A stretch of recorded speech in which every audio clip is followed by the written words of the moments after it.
Bueno, creo que no se va a conectar más nadie por ahora, así que vamos a arrancar. Guárdenme un segundo.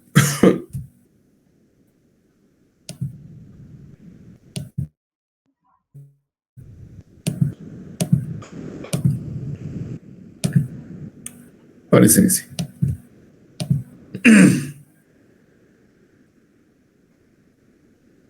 El ejemplo es PDI NAMPI ejemplo, se llama el archivo, .pi, de la unidad 1. El que estuvimos trabajando la última parte de la clase anterior. Bien, ahora se los muestro igualmente.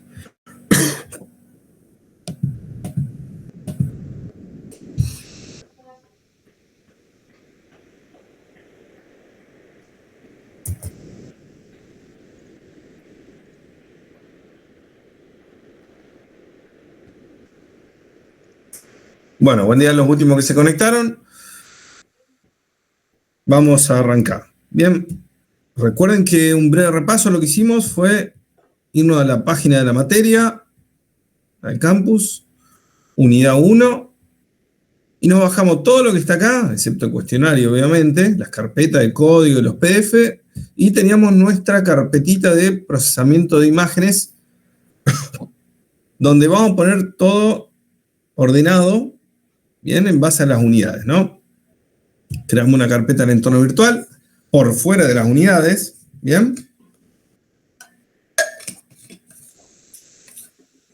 Y en este caso, como arrancamos con la unidad 1, acá pusimos todo lo referente a la unidad 1. Bien. Me quedan unos archivitos dando vuelta. Por las dudas, está bien, me faltó decirles eso. Bájense de nuevo los archivos, si pueden, porque yo lo estuve modificando, le agregué algunas cositas. No es la gran cosa, pero fui agregando algunos comentarios y demás. Así que si pueden, se bajan la carpeta de nuevo y pisan el código, ¿bien? Entonces, ¿qué hacemos? Recuerdan, vamos a Visual Studio Code, vamos a agrandar un poco el font. Uy. ¿Ahí se ve bien o quieren más grande? Se ve bien. ¿Lo dicen? Bien, perfecto. Entonces, ¿qué hacíamos? La idea era acá, Open Folder, y van a la carpeta unidad 1 y lo tiran ahí, ¿bien? Y luego lo que tienen que hacer es chequear que acá abajo a la derecha esté configurado el entorno virtual, ¿bien? Tiene que aparecer el nombre del entorno virtual que ustedes crearon. Y si no aparece, van acá, Enter Interpreter Path y lo buscan, ¿bien? Entonces, ahora sí continuamos. Lo que habíamos hecho era, habíamos empezado con el primer archivo que se llama PDI NAMPI ejemplos. Es un breve repaso de NAMPI. Yo entiendo que ustedes ya vienen trabajando con NAMPI, pero nosotros acá en esta materia vamos a trabajar mucho con matrices y por ahí quiero que sentemos las bases de lo que yo necesito de ustedes de NAMPI para trabajar de aquí en adelante. Bien, entonces, breve repaso de lo que vimos. Uy, perdón. A Python. Recuerden que yo voy seleccionando línea o bloques de línea y con Shift Enter lo evaluamos. Esto lo cierro para que sea más grande. Bien, ingresamos NAMPI. Lo primero que vimos es cómo definir un vector. Sencillo, ya lo saben, NAMPI Array, y le pasamos una lista. Lo convierte a un tipo de objeto NAMPI N de Array, que vemos que tiene una dimensión, lo cual nos indica que es un vector. Bien.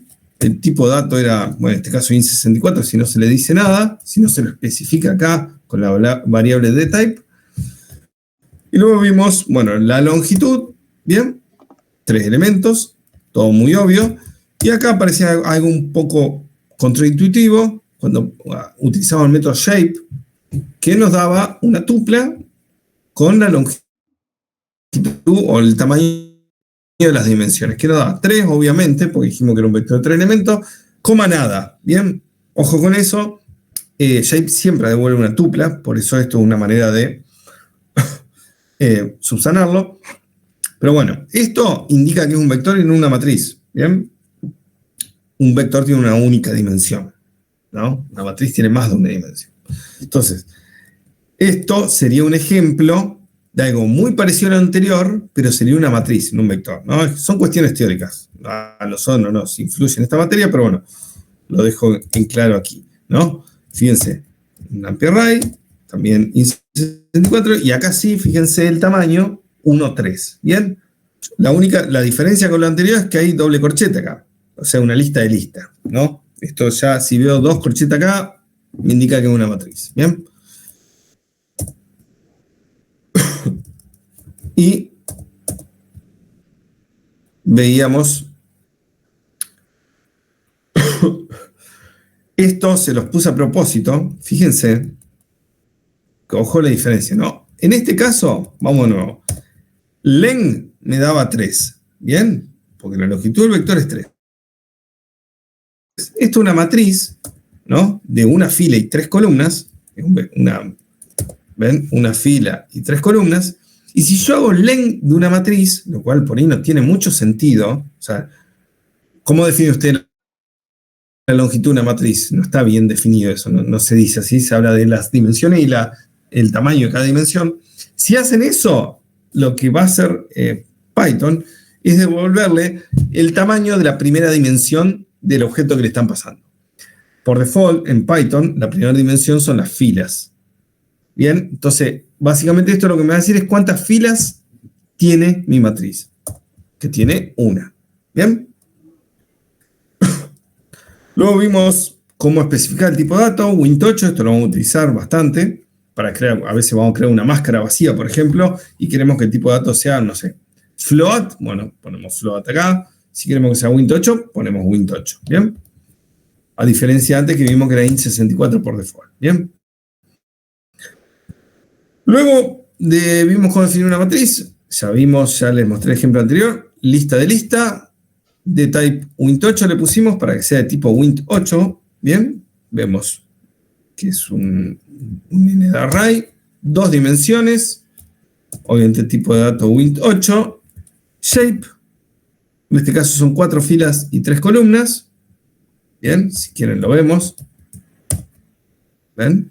4 filas, 3 columnas, y acá les dejo algo que ya lo vamos a utilizar bastante a lo largo de esta materia, que es hacer el unpacking de la tupla. Ya hablamos de esto, y generalmente, si bien luego lo vamos a ver en el apunte de teoría, las filas se corresponden con el alto de una imagen.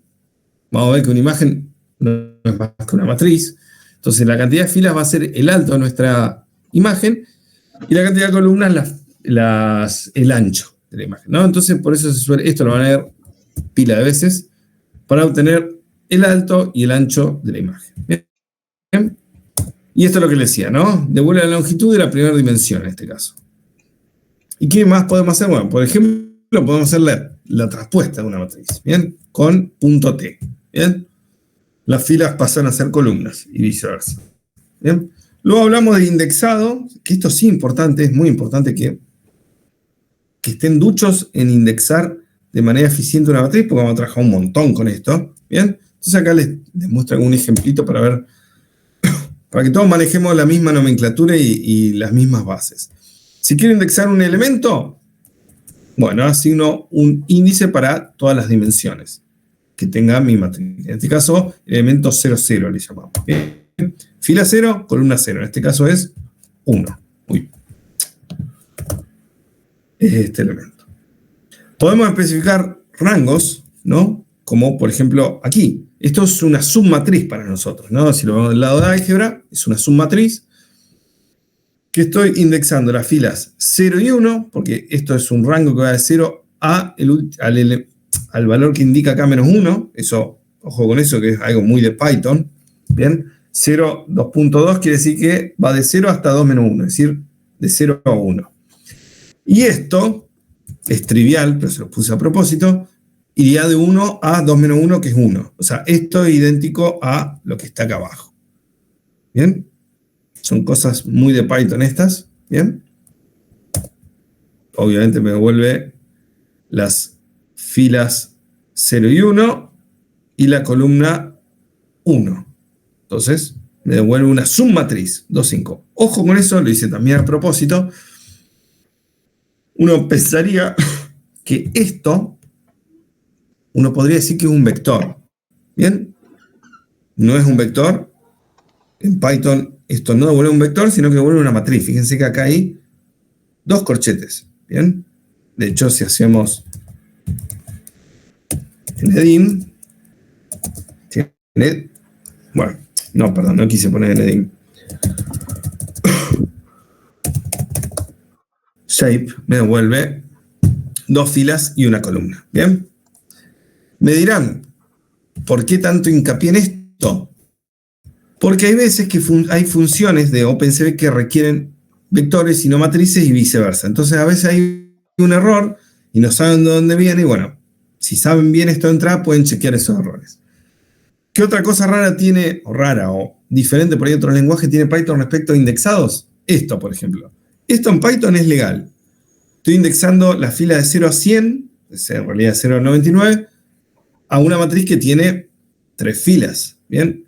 Cualquier otro lenguaje esto daría error. Acá no da error, sino que va a indexar hasta el máximo que puede y lo demás no nos dice nada y no devuelve. No nos dice que nos pasamos de la cantidad de filas disponibles ni nada. ¿Bien? Estábamos acá. ¿Bien? Esto es lo mismo que hacer esto, ¿no? X. Exactamente lo mismo. Profe, una consulta, un segundo, puede ser. Del paso ese que marcó cuando estaba indexando de 0, 2 con el 1, que era esto es idéntico a, ¿puedo repetir un segundo eso? Porque me confunde que arranca en el 2 en el 5, no arranca desde el 0 y la fila. Me perdí ahí. Un segundo. Esto. Sí. Sí, en realidad, está bien la observación que hiciste. Mirá, que me hiciste dar cuenta que se me pasó algo de comentarles. Fíjense esto. Es idéntico la cantidad, los elementos que devuelven. Lo que no es idéntico, que esto lo debería cambiar, está un poco confuso. Vamos a sacarlo de esto. Esto.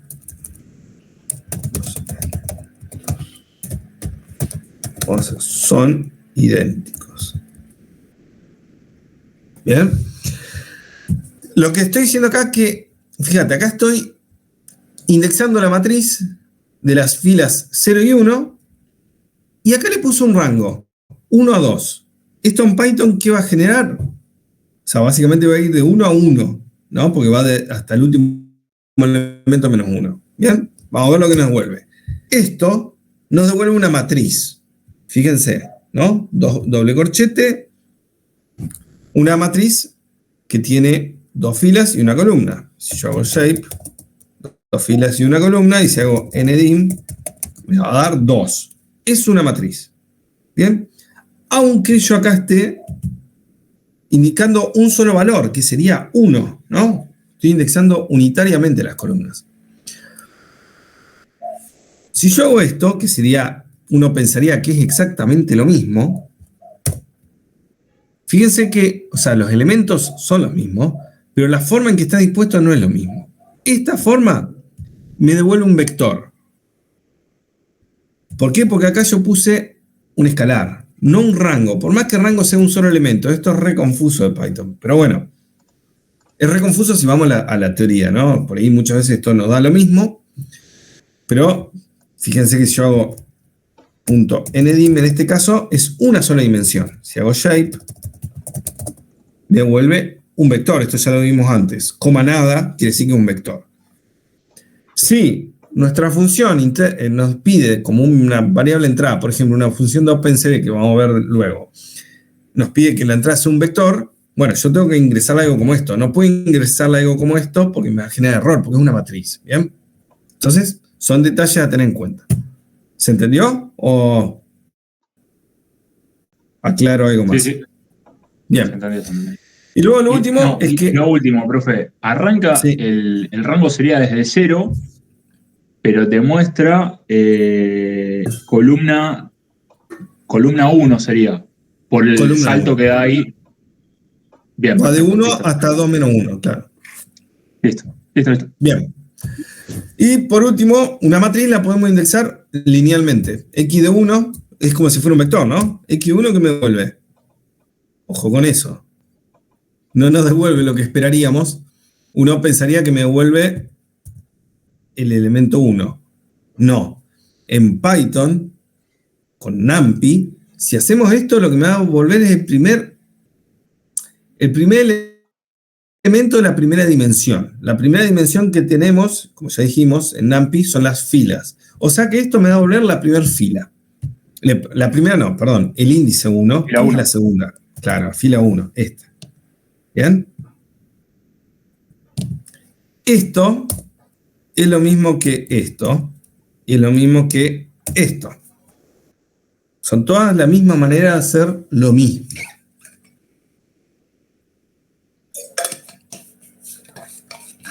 Bien. Y aquí habíamos quedado. Ahora seguimos. Ahora hablemos de asignaciones a matrices, que esto también lo vamos a utilizar un montón. Supongamos si yo quiero asignar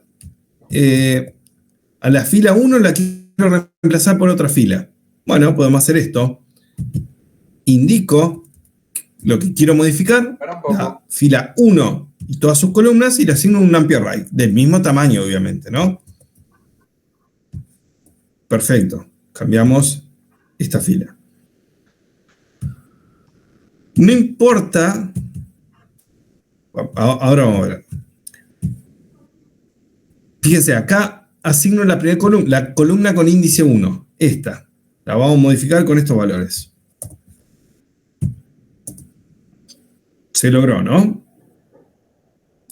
Y Python nos permite hacer esto. Podemos asignarle una lista. No necesariamente tiene que ser un NumPy array. Por ejemplo, esto. Modifico la última columna. Es una lista. Internamente hace el casting. Bien, no, eso no hay problema. ¿Qué más podemos hacer? Podemos asignar a una columna o una fila un único valor. Por ejemplo, esto va a rellenar con 99 todos los elementos de la primera fila. ¿Bien? Y lo mismo podemos hacer con submatrices, ¿no? Puedo definir un bloque de una matriz y asignarle un valor constante. Fíjense, esto va a hacer lo siguiente. ¿Bien? Diferentes maneras de indexar. Y hay indexados mucho más complejos que lo vamos a ver luego, que también lo vamos a utilizar. Pero esto es la base. ¿Se entendió esto? Sigamos. Operaciones sobre vectores. Veamos algunas operaciones comunes, que no sé si ustedes la manejan o no, si ya la dieron en algún lado, pero acá la vamos a utilizar bastante. Bien, entonces vamos a definir un vector cualquiera, ¿no? Por ejemplo, este. ¿Qué podemos hacer con un vector? ¿Qué métodos existen? Los más comunes. Bueno, puedo encontrar el mínimo de un vector, por ejemplo. Esto nos devuelve que el valor mínimo de este vector es 0, el máximo, 9.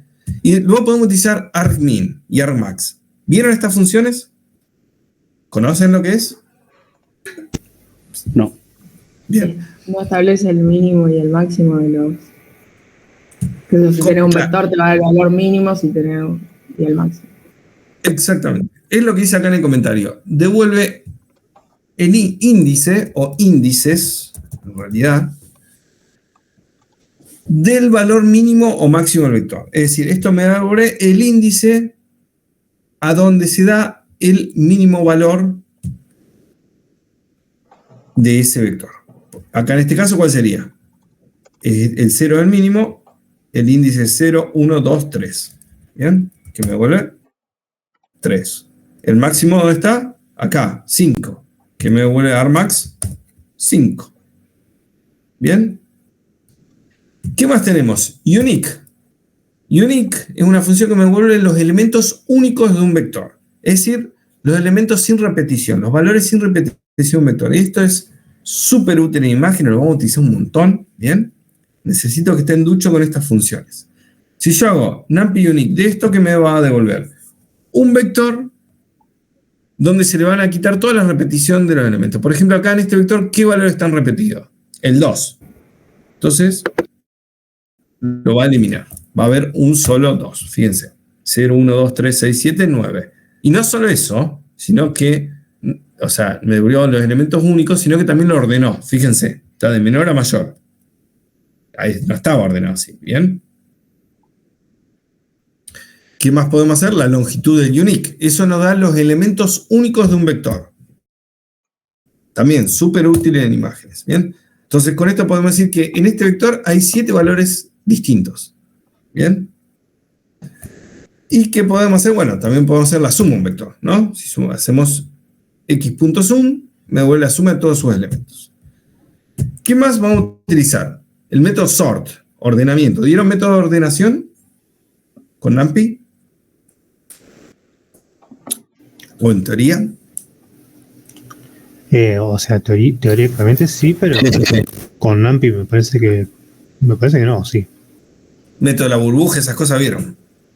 Sí, eso sí estaba en programación 1, 2, no me acuerdo. Pero no con NumPy. Bien, no importa. Lo vimos como un material aparte. O sea, era como algo que estaba ahí, tipo, en el material, pero no era obligatorio. Está bien. Bueno, nada, no voy a entrar en la teoría, pero bueno, supongamos que tenemos un vector y lo queremos ordenar. Bueno, con el método sort lo podemos ordenar. ¿Bien? Ojo, recuerden siempre que Python es un lenguaje fuertemente orientado a clases. O sea, en realidad, toda variable que tengamos en Python de trasfondo es un objeto. ¿Bien? Y como todo objeto tiene métodos que se automodifica la instancia del objeto que estamos trabajando, xsort lo que va a hacer es ordenar, o sea, va a modificar el vector x y lo va a ordenar, ¿no? Entonces, yo tengo esto, yo ahora hago x.sort, ¿qué va a hacer esto? A x lo ordenó, lo modificó, de menor a mayor. Si no ponemos nada, va de menor a mayor, y si no, bueno, tenemos diferentes opciones, podemos cambiar el orden de menor a mayor o al revés. Bien, si fuera una matriz podemos indicar sobre, bueno, no los quiero marear. La matriz, el ordenamiento de matriz lo vemos luego. Vamos a definirlo de nuevo, porque lo modifiqué al vector. Vamos a dejarlo desordenado como estaba originalmente.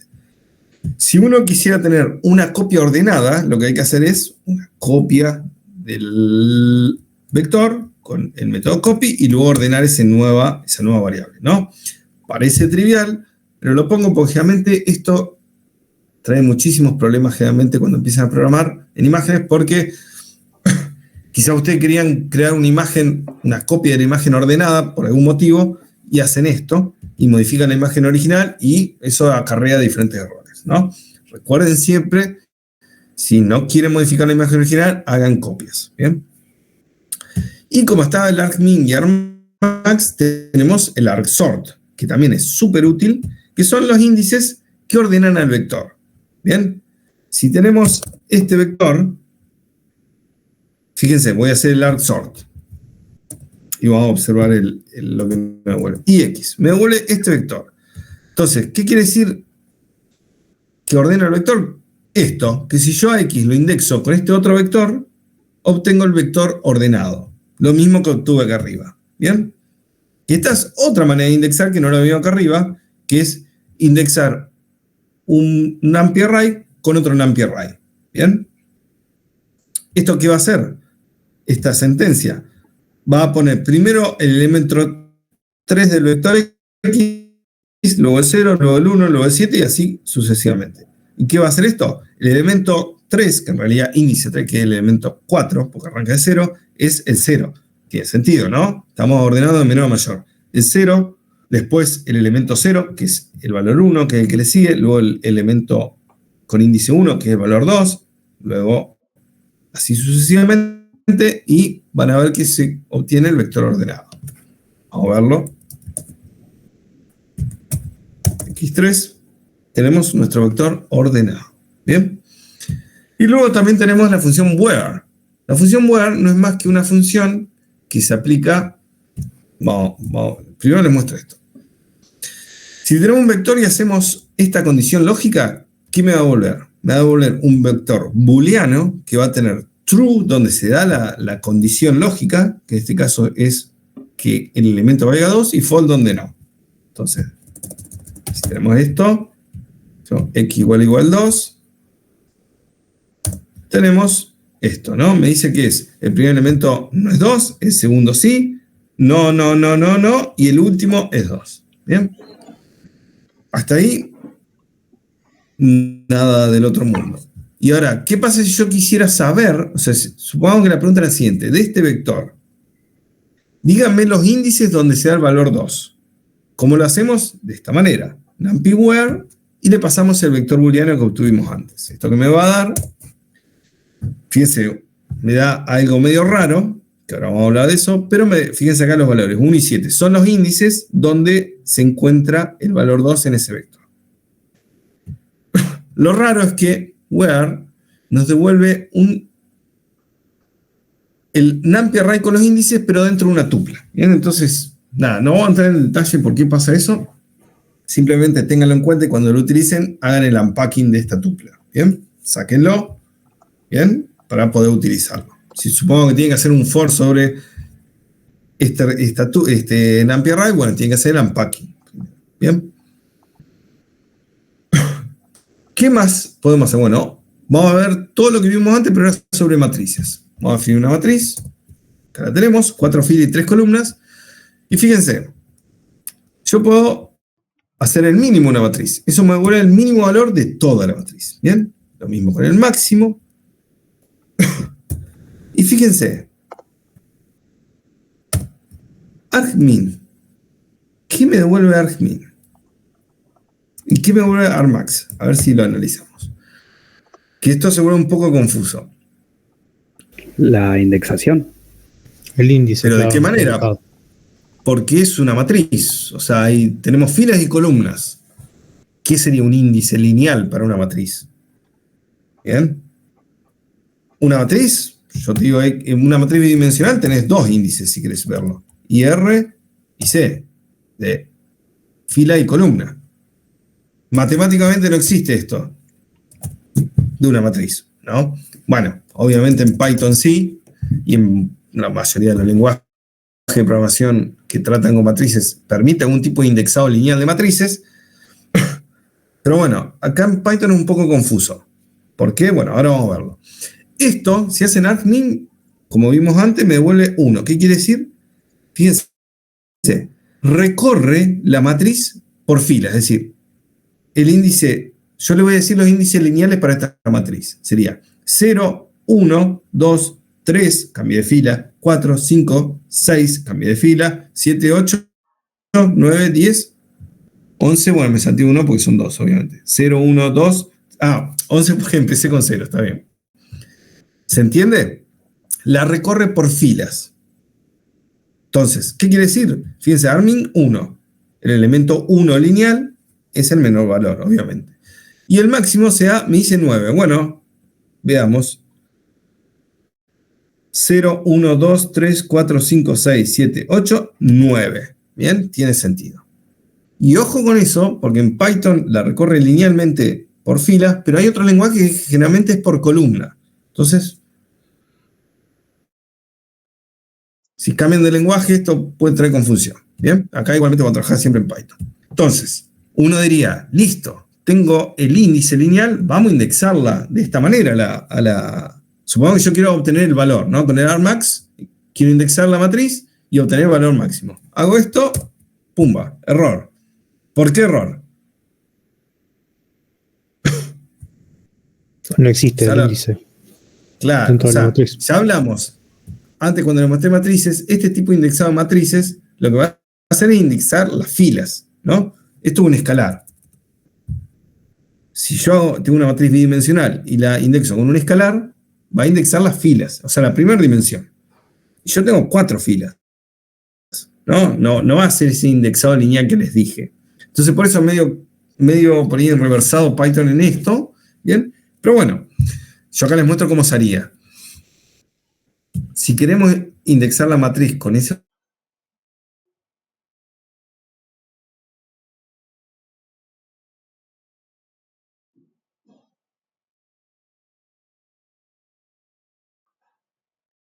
de una matriz, ¿saben lo que es hacer un flatten? Bueno, flatten es, como dice el nombre, es aplastar. O sea, llevar una matriz n-dimensional a un vector. ¿Bien? Que en este caso lo que va a hacer es tomar todas las filas, ponerlas una al lado de la otra y generar un gran vector con todas las filas una al lado de la otra. Si la matriz sería de más dimensiones, bueno, haría lo mismo con todas las otras dimensiones. ¿Bien? Y me devuelve un vector. Entonces ahí sí, hago el flatten de nuestra matriz y ahí sí la puedo indexar con ese índice lineal. ¿Bien? Fíjense, yo hago xflat, en realidad no me muestra el objeto, no me lo muestra por elementos. ¿Bien? Pero si van a la ayuda, NumPy, van a ver qué es esto que yo les digo. De hecho, esto, pueden hacer así, ven que es un objeto tipo NumPy flat iter, porque es un elemento para iterar. Pero bueno, fíjense, si a ese objeto lo indexo con ese índice que encontré antes, efectivamente me devuelve el valor máximo. No me devuelve error como esto, ¿no? La única diferencia entre esto y esto es el punto flat acá. Y otra opción que ponía en imágenes, la voy a utilizar más que lo anterior, es, yo quiero pasar de ese valor 9 que tenía antes, de ese índice lineal, yo quiero obtener, en realidad, los índices de fila y columna, ¿no? Que es lo que más me interesa. Una imagen va a ver que es una matriz bidimensional. ¿Bien? Entonces, para hacer eso, hay una función que se llama unravel index, que lo que hace es transformar índice lineal de indexado a índice de tipo fila-columna. A esta función se le pasa el índice lineal que quiero transformar, que en este caso es el argmax, ¿bien? Y el tamaño de la matriz sobre la cual estoy operando, ¿bien? Esto no hace ninguna magia, simplemente es casi regla de 3 lo que hace, ¿bien? Entonces, fíjense, si hago esto, me devuelve que la fila es la 3 y la columna es la 0. Efectivamente, la fila es la 3, índice 3, que sería la cuarta, y la columna 0. Y ahí sí puedo hacer esto, que les muestro acá, ¿no? Indexo con fila y columna. Bien. Y por último, en cuanto a matrices, no, bueno, no es lo último, queda unas cositas más. Tenemos también el unique. El unique de una matriz es exactamente lo mismo con el vector. Me devuelve los elementos únicos de una matriz. ¿Bien? Y también puedo hacer la suma de los elementos de una matriz, que suma todos los elementos. ¿Bien? Y luego podemos hacer todo lo anterior sobre una matriz, pero trabajar sobre alguna dimensión. Supongamos que yo quiero encontrar el mínimo, pero de todas las columnas, ¿no? Quiero analizar columna por columna y, por ejemplo, encontrar el mínimo de cada columna, o el máximo, o los índices que hacen mínimo o máximo en las columnas o las filas. ¿Bien? Entonces, bueno, para eso se utilizan las mismas funciones que antes, solamente que acá se le especifica el eje sobre el cual quiero trabajar. ¿Bien? En Python, en NumPy, si ponemos axis 0, quiere decir que voy a analizar columnas. Y si pongo axis 1, quiere decir que voy a analizar filas. ¿Qué quiere decir esto? Vamos, por ejemplo, acá. Vamos a dejar 0 acá. Recuerden, X es esto. Si hago Xmin de axis 0, con lo que yo les dije, quiere decir que voy a encontrar el mínimo, y le digo que voy a analizar las columnas, voy a obtener el mínimo de cada columna. Efectivamente, me devuelve un vector, ¿no? De tantos elementos como columnas haya, y el valor para cada elemento es el mínimo de la columna correspondiente. Acá, de esta columna el mínimo es 1, de esta columna el mínimo es 0, y de esta el mínimo es 4. Es lo que obtengo acá. ¿Bien? Y así con el máximo, ¿bien? El argmin lo mismo, y el argmax lo mismo. ¿Bien? Y también la suma. Yo, por ejemplo, supongo que tengo esta matriz, quiero sumar, o sea, para cada fila, supongamos yo esto. Fíjense lo que hizo esto. Yo le puse axis 0, que acá no le pongo nada, no le especifico, pero si van a la ayuda ven que el primer elemento es axis. Yo lo que estoy haciendo es analizar las columnas, y lo que voy a hacer es sumar cada columna. O sea, voy a sumar los elementos a cada columna. Entonces, por eso me devuelve esto, ¿no? 2 más 1 es 3, más 3 6, más 12 18. Exactamente 18. ¿Bien? Y de esta manera puedo sumar sobre las filas. O sea, la otra manera. 2 más 0 más 4, 6. 1 más 6 más 9, 7 más 9, 16. Bien, y así sucesivamente. ¿Qué más puedo hacer? Puedo ordenar una matriz. Pero ojo con esto. Yo, XORT, fíjense lo que hace. Primero que modificó a X, ¿no?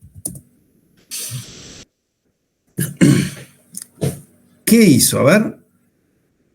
Si yo no le especifico nada, va a ordenar la primera dimensión. O sea, los elementos de la primera dimensión de la matriz en cuestión.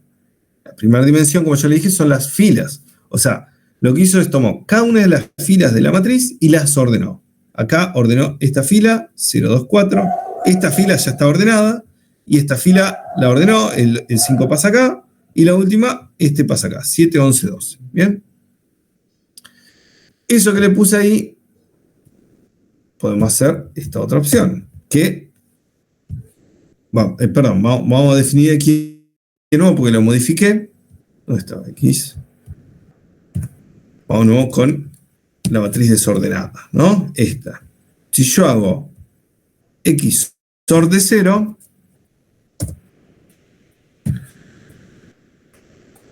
¿qué hizo acá? Recuerden, axis 0 quiere decir que voy a analizar las columnas y lo que voy a hacer es ordenarlas. Entonces es al revés que lo que obtuve acá. Ordené las columnas. Fíjense, la columna era 2, 1, 3, 12, la ordenó 1, 2, 3, 12. Acá cambio el 7 y el 8 y así sucesivamente. ¿Bien? Y lo mismo con el argsort, ¿no? Si hacemos X argsort, nos vuelve... perdón. Vamos a definir un nuevo X.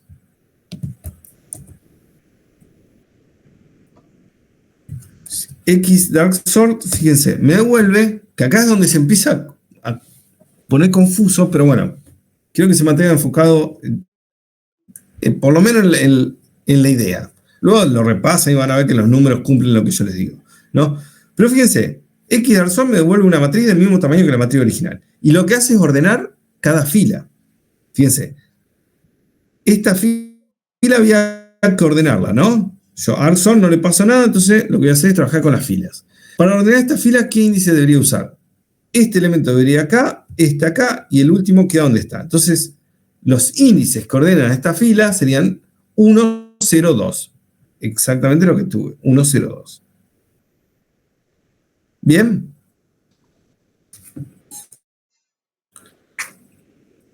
Bueno. No, ¿podés repetir eso, por favor? Ahí vamos. Como que toma los índices por fila y te dice cómo tenés que poner las posiciones para que quede ordenado. Por ejemplo, ahí tiene que cambiar la posición 0 por la posición 1.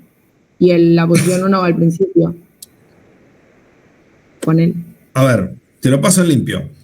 Fíjense, acá están los dos resultados. X y X argsort. ¿Bien? Vamos de nuevo. Vamos a tomar esto que está acá. 1, 0, 2. Esto indica, son los índices para ordenar esta fila. Veamos si tiene sentido. ¿Qué me está diciendo? Que el elemento más chico es el de índice 1, exactamente el 0. El que le sigue es el índice 0, exactamente el 2. Y el que le sigue es el 2, el 4. ¿No? Estos índices ordenan esta fila. ¿Hasta ahí lo ven? ¿Me creen? Sí, sí. Esta fila ya está ordenada. Los índices son lineales, 0, 1, 2, exactamente. Esta fila, ¿qué es lo que hay que cambiar? El 5 con el 8, exactamente. 0, 2, 1. ¿Bien? ¿Alguna duda? Ya entendió. Va, yo lo entiendo. Bien. Y la otra forma sería ordenar las columnas, que son más complejos, que es lo que está acá, ¿no? Vamos, no. Fíjense, este es el argsort de las columnas. Esta es la matriz. Para ordenar esta columna, fíjense, me dice que el elemento más chico es 1, que es este, ¿no? Exactamente. El que le sigue es el índice 0, el 2, luego el 2, que es el 3, y el 3, que es el 12. ¿Bien? Después lo miran tranquilo, van a ver que tiene sentido. Pero bueno, esto le queda tipo como machete, si quieren, para ver luego cuando trabajemos con todas estas funciones. Bien. Y ahora sí vamos a ver un ejemplo particular. Supongo que tenemos esta gran matriz. Va, gran, no es tampoco tan grande. Bien. Y fíjense, vamos a hacer cosas más raras. Hago esto. X, indexo todas las filas y la columna 0. Es decir, la columna 0. ¿No? Es esto que veo acá. Y yo obtengo los índices que ordenan a esa columna. Lo hago de esta manera, ¿no? Exactamente. Fíjense. El elemento más chico es el 0, exactamente, que es el 1. El que le sigue es el índice 4, que es 0, 1, 2, 3, 4. Perdón, vámonos. Espera. Tenemos X. Tenemos... perdón. X de 0, que es la columna 0.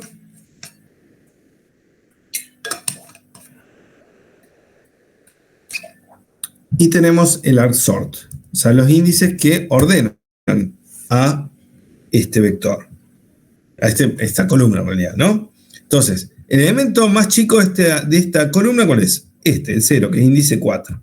¿Bien? El que le sigue es el primer elemento, índice 0. Y así sucesivamente. ¿Bien? Entonces, ¿por qué hago este ejemplo? Supongo que yo le doy esta matriz y le digo, ordenen las filas de esta matriz en base a la primera columna. O sea, el ejemplo clásico de usar Excel, ¿no? Que todos tienen una matriz y queremos ordenar en base a una columna. ¿Cómo lo hacemos con NumPy? De esta manera. ¿Se entiende este indexado? Yo estoy indexando las filas en base a los argumentos que ordenan esa columna y le digo devolver todas las columnas. Exactamente esto me devolvió la columna anterior ordenada, sus filas, en base al valor de la primera columna. ¿Ves? 0, 1, 2, 3, 4, 5. Bien. ¿Qué es lo mismo que esto? ¿Por qué es lo mismo? Recuerdan que yo les dije, si se indexa una matriz solamente su primera dimensión, vamos a estar indexando las filas, que es exactamente lo que estaba haciendo. En este caso, el 2 puntos es trivial. En Python, usando NumPy. Bien. Y luego tenemos otros métodos o funciones útiles que también vamos a utilizar. Por ejemplo, arrange, que lo que hace es crear un NumPy array, rangos en un NumPy array. En este caso, fíjense, genera un vector de 10 elementos arrancando de 0. ¿No? Bastante útil. Bien. Podemos hacer esto, por ejemplo, si nos paramos acá vemos la ayuda, ¿no? Nos dice start, el primer valor es start, el segundo es stop y el tercero es step, o sea, el paso. En este caso le estoy diciendo, empieza en 4 y termina en 9. ¿Bien? Que en realidad no termina en 9, termina en 9 menos 1. ¿Bien? Y la otra opción sería decirle otro ejemplo, ¿no? Hay muchas opciones. Empieza en 4, termina en 9, que en realidad termina en 8, pero incrementada a 2, no da 1. Por default de step es 1. Y esto me devuelve 4, 6, 8. No fue más allá porque se pasa del límite que era 8. ¿Bien? Y otras funciones extras que vamos a utilizar también. Esta función la vamos a utilizar un montonazo. La función NumPy 0 lo que hace es crear una matriz llena de ceros del tamaño que le digamos. ¿Bien? Si hacemos esto, me va a crear un vector de 6 elementos. ¿Bien? Si le pasamos una tupla, me va a generar una matriz con 3 filas y 6 columnas en este caso. Y también le podemos especificar el tipo de datos, ¿no? Le podemos decir, creamos una matriz de 3 filas, 6 columnas de tipo Wnt8, todas llenas de ceros. ¿Bien? Exactamente. Lo mismo con unos, que es la función once. Exactamente lo mismo. Genero lo mismo que antes, solamente que rellena con 1. Supongo que yo le digo, genero una matriz llena de valor 13 de 3×3. ¿Cómo hacen? Bueno, así, ¿ven? Muy sencillo. Y tenemos otra función, por ejemplo, diag, que lo que hace es completar, o sea, se le pasa un vector, o en una lista, adentro se hace el casting, y con eso definimos la diagonal de la matriz. Y la matriz se genera de esa manera, con esa diagonal, las dimensiones quedan determinadas, obviamente, por el tamaño de la diagonal, y se rellena con 0 lo demás. ¿Bien? Puedo utilizar un range, ¿no? Y por último tenemos esto rara vez lo vamos a utilizar, pero se lo dejo por si alguna vez les surge la duda de cómo hacerlo. Podemos definir desplazamiento de la diagonal. Esto lo que hace es generar una matriz cuya diagonal, un elemento por debajo de la diagonal principal, vale lo que le pasamos acá, ¿no? Fíjense, esta es la diagonal principal, está llena de ceros, cuando le puse -1, bajó para abajo. ¿Bien? Bueno, con esto terminamos el resumen de NumPy. ¿Alguna duda hasta acá? Me imagino que tienen muchas dudas, pero se las como que son... Bien.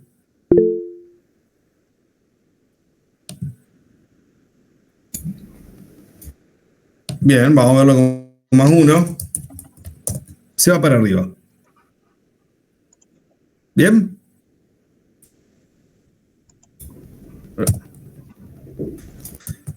Bien, ahora pasemos, bueno, con esto damos por terminada la introducción a NumPy. Sí, ahora sí vamos a empezar con la unidad 1 propiamente dicha.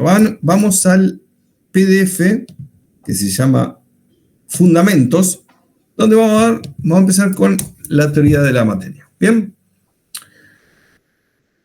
Bueno, en esta unidad 1 lo que vamos a tratar, como dice el nombre, son los fundamentos del procesamiento de imagen. Es decir, vamos a ponernos de acuerdo en cómo representamos una imagen, qué es para nosotros una imagen, desde el punto de vista de programación, obviamente, y definir sobre todo la jerga que vamos a utilizar. O sea, en esta materia, o sea, no solo es importante que desarrollen la capacidad de codear, si se quiere decir de alguna manera, sino también que usen los términos técnicos. Van a ver que hay un montón de términos nuevos en esta materia, van a surgir un montón de palabras que se utilizan solamente en este ámbito, pero es necesario que ustedes cuando, por ejemplo, defiendan el TP, los TPs, hablen con fundamentos teóricos, es decir, utilicen bien los términos. No es lo mismo, por ejemplo, una matriz que un vector, no es lo mismo un tipo de dato Win8 que un float, no es lo mismo indexar una fila que indexar una columna. Bien, necesitamos que ustedes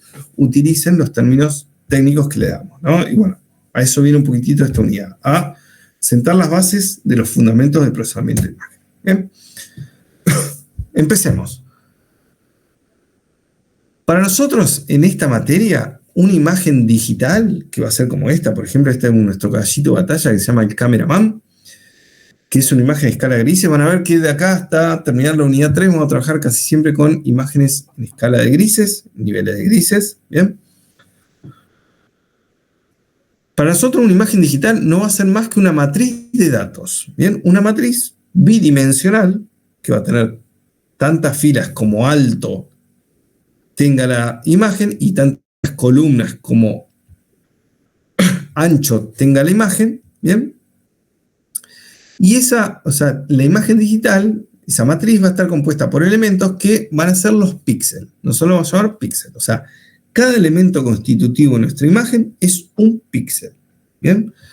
Y ese píxel, que para nosotros que lo modelamos como una matriz, va a ser un elemento de una matriz, va a tener un valor, ¿no? Que va a depender, obviamente, del tipo de dato que sea esa imagen. Va a ver que una imagen, que ya dijimos que para nosotros va a ser una matriz, puede ser de tipo Win8, generalmente va a ser de Win8. Bien, Win8 es entero sin signo de 8 bits. O puede ser otro tipo, puede ser float, puede ser int16, por ejemplo, entero con signo de 16 bits, etcétera, etcétera. Bien, entonces, ya sentamos la base respecto a que para nosotros una imagen la vamos a representar como una matriz y nos abstraemos. Es decir, pasamos de la imagen del mundo, se quiere, tangible de una imagen, que es algo que uno ve, o lo tiene expresado de manera gráfica, lo representa con una matriz y nos abstraemos. O sea, la representamos con una matriz de números. Nos olvidamos que es una imagen. Tenemos una matriz de números. Y ahí, con esa matriz pueden trabajar y utilizar todas las herramientas que dieron en álgebra matricial. Todo lo que se aplica a matrices en general se puede aplicar a la representación de una imagen, ¿no? Siempre el tema es que tenga algún sentido. vamos a ver que, como ya dije, podemos hacer lo que sea. Si es una matriz, no olvidamos que es una imagen, para nosotros es una matriz de datos. Pero bueno, siempre en algún momento vamos a tener que volver generalmente vamos a tratar de visualizar de nuevo la matriz procesada. Y bueno, tiene que tener un sentido lo que hicimos. ¿Bien? Dicho eso, a nuestra matriz la vamos a representar en un eje coordenado. ¿Bien? Para poder visualizarla. Ese eje coordenado es un poco raro para lo que están acostumbrados porque el eje vertical apunta hacia abajo. ¿Bien? El 0, 0 de nuestro sistema de coordenadas va a estar acá arriba a la izquierda. ¿Bien? Ese va a ser nuestro 0, 0. Las columnas se van a definir en el eje horizontal y las filas en el eje vertical, hacia abajo. O sea, aumenta hacia abajo las filas. ¿Bien? Como muestro acá. C de column, R de row, de fila. Y en este caso, bueno, acá está mostrado que arranca de 1, pero eso depende de la convención. En Python se indexa a partir de 0, ¿no? En este caso, esto sería una imagen de m filas y n columnas, es decir, alto m, un alto de m píxel y un ancho de n píxeles. Si fuera en Python sería m-1 y n-1, porque arrancamos de 0, 0, no de 1, ¿bien? Y bueno, recuerden que apunta hacia abajo el eje vertical. Y otra nomenclatura que van a encontrar mucho, sobre todo en los libros de teoría, ¿bien? Esto es una nomenclatura, una convención, más que una nomenclatura, muy práctica, muy de programación, ¿no? Filas, columnas. En la teoría de procesamiento de imagen, generalmente se habla de X e Y, los ejes X e Y, donde de nuevo, si ya era confuso que el eje Y apuntaba para abajo, más confuso aún que el eje Y es el eje horizontal y el eje X el eje vertical. Bien, eso también genera problemas cuando uno empieza a leer la teoría de imágenes. Pero bueno, se van a acostumbrar. Bien. Incluso hay libros que lo toman al revés, también el X vertical, horizontal y el Y vertical. Bueno, nada, hay que ponerse de acuerdo en las convenciones y a partir de ahí ser coherente. Esto es lo más común que van a ver. El eje X apunta hacia abajo y el eje Y apunta a la derecha. ¿Bien? Tiene algún tipo de sentido porque este índice generalmente indexa la primera dimensión de la matriz, el eje Y la segunda, entonces el eje X lo que hace es indexar las filas. ¿Bien? Y tiene sentido que entonces sea el eje vertical, porque indexa cada una de estas filas. ¿Bien? Entonces, nada, tenemos una imagen digital que es una matriz. Entonces, como es una matriz, podemos indexarla con fila y columna. Entonces, cada píxel va a tener su posición en cuanto a fila y columna. Entonces, se usa la nomenclatura funcional, de decir, se representa en realidad una imagen digital con una matriz, y de manera más abstracta aún se habla de una función, un funcional, f, que tiene dos variables, m y n. Muchas veces en la teoría trabajamos con los números reales, acá con los índices, pero en realidad tenemos imágenes digitales, ¿no? Que esto en la realidad son números discretos, pertenece al grupo Z, ¿bien? No al grupo R. ¿Bien? Entonces tenemos filas, columnas, imagen, matriz. ¿Bien? Dicho eso, bueno, esto es un muy brevísimo resumen de los formatos de imágenes que van a estar dando vuelta en esta materia. Obviamente hay pila y pila más de formatos. O sea, no compete esta materia a ver todo lo que es codec, codificación y decodificación de imágenes. Todo un mundo, podría hacerse una materia de eso solo.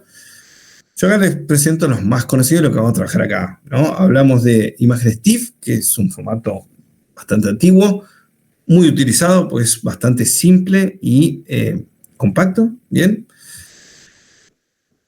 Luego tenemos el famoso JPEG, todo el mundo lo debe conocer. Tenemos JPG o JPEG, son dos formas de encontrar este tipo de codificación. Esto son imágenes generalmente que son comprimidas con pérdida con el codificador que pertenece al no me sale el nombre, es a la norma MPEG. MPEG es una normalización de un códec, dentro de ello está JPEG, que es para imágenes, ¿bien?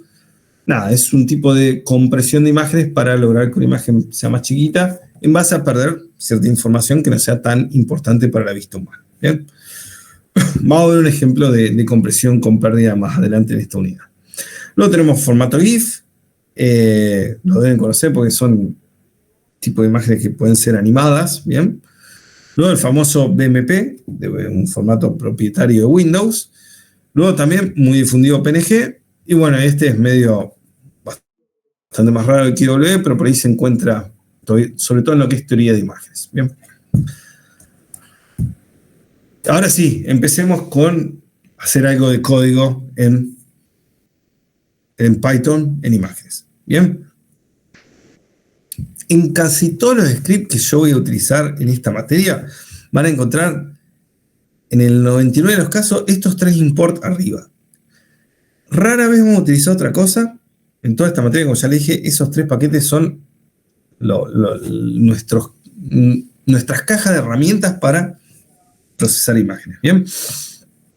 OpenCV para el procesamiento de imágenes propiamente dicho, NumPy para el soporte algebraico matricial y Matplotlib en particular en su módulo PyPlot solamente para hacer visualizaciones. Ahí me podrá decir, OpenCV tiene su propia visualización, sí, lo tiene, pero es mucho menos interactiva para, sobre todo esto que es didáctico para aprender imágenes, ¿bien? Otra cosa sería si hay que hacer un deploy de una aplicación, bueno, difícilmente utilizamos Matplotlib, en esos casos más bien vamos por la visualización de OpenCV, que también vamos a dar ejemplos, ¿bien?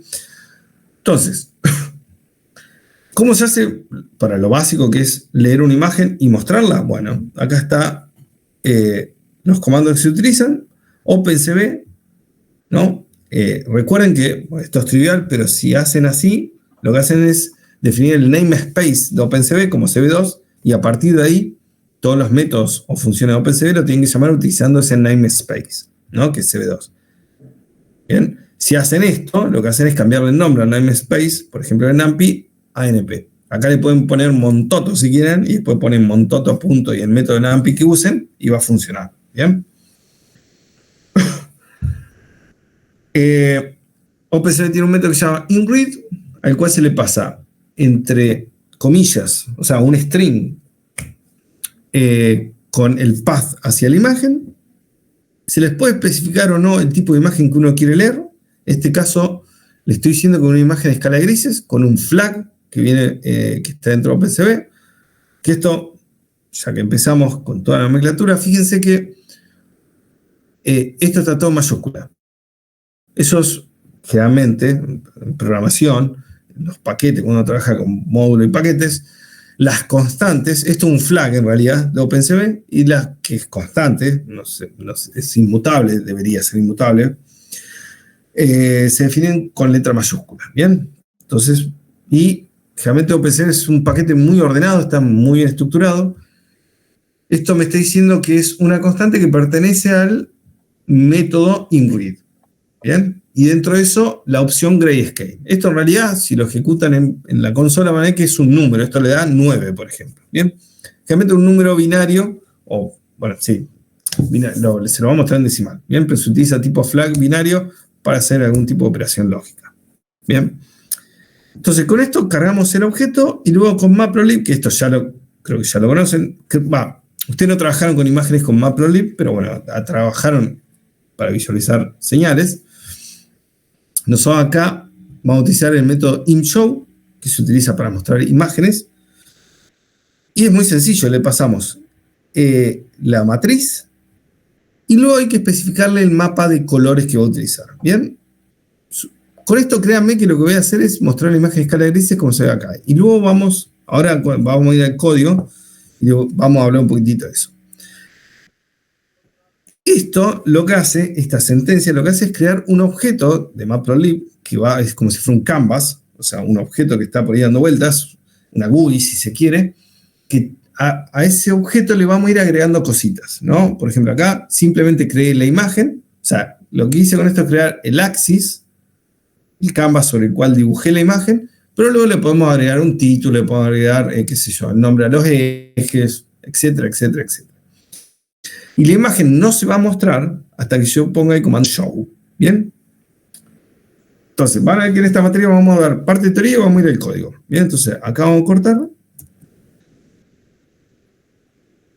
Y vamos a ir a Visual Studio Code y vamos a ir al archivo que se llama Fundamentos parte 1. ¿Bien? Voy a ir acá, lo doqueamos y vamos a empezar. Salimos de Python para limpiar todas las variables que están dando vuelta, volvemos a entrar. Cargo los paquetes y vamos a hacer exactamente lo que les dije. Van a ver que en todos los archivos que yo les comparto el código, hay un montón de comentarios, hay como acá enlaces, que les recomiendo que entren los enlaces. Acá no nos va a dar tiempo en la teoría para mostrar todo, pero por ejemplo acá les dejo un mini tutorial de OpenCV de cómo ahondar en lo que estamos dando. ¿Bien? Vean lo que es súper intuitivo. Lo van a poder leer sin ninguna problemática. ¿Bien? Entonces, esto lo que hace es, como les decía, ¿no? Es un flag. Fíjense, si yo para acá, me dice, esta función toma un string como el nombre de la imagen y un flag. ¿Bien? De hecho, podemos buscar la ayuda. Vamos a tomar nuestra clase para ir paso a paso. Vamos acá. Si ustedes ponen, si ven read, doc, van a ir acá. Buscan inRead y acá les muestra. Bueno, no, está, sí. Acá les dice la ayuda, fíjense, carga una imagen. Acá me dice cómo se llama. Siempre la primera ayuda, o sea, la primera explicación está en C++, porque acuerden que OpenCV está hecho en C++, ¿bien? Después tenemos wrapper en Python. Que fíjense, me dice que toma el nombre del archivo, opcional el flag, y devuelve un valor. ¿Bien? Los flags pueden ser todo esto que están acá. Fíjense que si voy a ese link, acá están todos los flags de inRead.